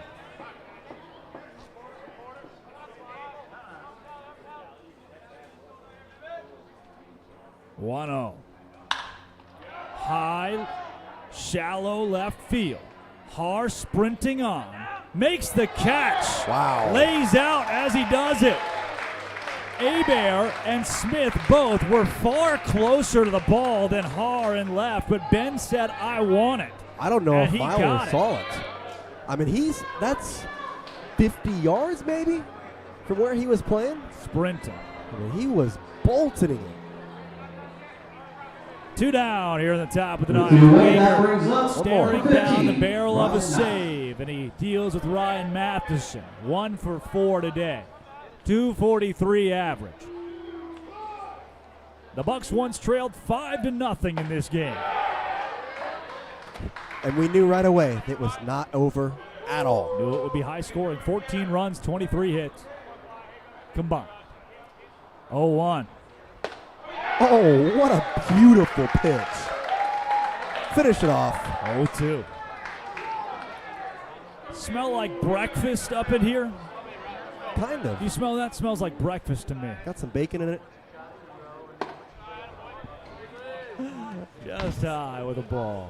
It'll get there one day. We'll get it. One day. 1-2 from Wiegert to Matheson. Righty from the windup. Gets away from Burkhalter.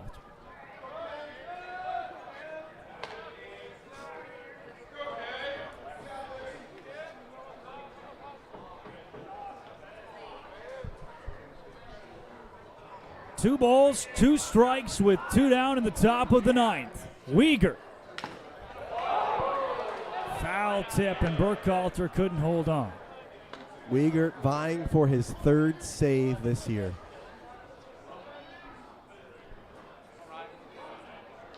Bucs trying to improve to 15-8. Number 1 in the ABL. 2-strike pitch again. See you later. Bucs win. Once trailing 5-0, the Bucs take down the Chinooks 8-6 at Mulcahy. Hey everybody, we got a new leader in saves. Tied with Will Rizzo, Cade Wiegert. Our next Bucs game is Friday, July 7th at 6 p.m. Of the versus ABL. Glacier Pilots. We'll see you there. Joey Narrett running in to congratulate fellow DBU Patriot Cade Wiegert. All smiles from the Bucs. Hello, win column. Winning is fun. You know what it is. Black and yellow and a save for Cade Wiegert. Sky Wells got roughed up in the top of the first. It won't matter. The Bucs put up 8 consecutive runs to take an 8-5 lead. J.D. Goodcase loaded the bases. Cade Wiegert unloaded them, and the Bucs pull out the 8-6 victory over the Chugiak Chinooks. They have owned the Chinooks all season long.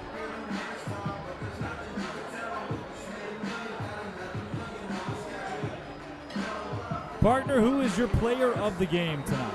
My player of the game. Well, there's a lot of good choices. Lacey had 2 doubles, but none other than our guy, Joey Narrett. 2 RBI, 2 runs, 3 for 5 day, raised his average to 348. But honestly, there may be players of the game, and it may be school of the game, because DBU came out to play. AP, he had a 2 for 4 day with 3 runs. We mentioned Joey's stats, and then Cade Wiegert goes 1 2/3, not allowing a hit, striking out 2, getting out of a bases loaded 1-out jam. I think this may be DBU day. Bucs win 8-6 your final. The Chinooks 6 runs on 11 hits and 2 errors. The Bucs 8 runs on 13 hits and 1 error. That will do it for us on the Full Mast postgame show. Drake Toll alongside Jace Andrews. As always, good night, and it's a great day to be a Buck.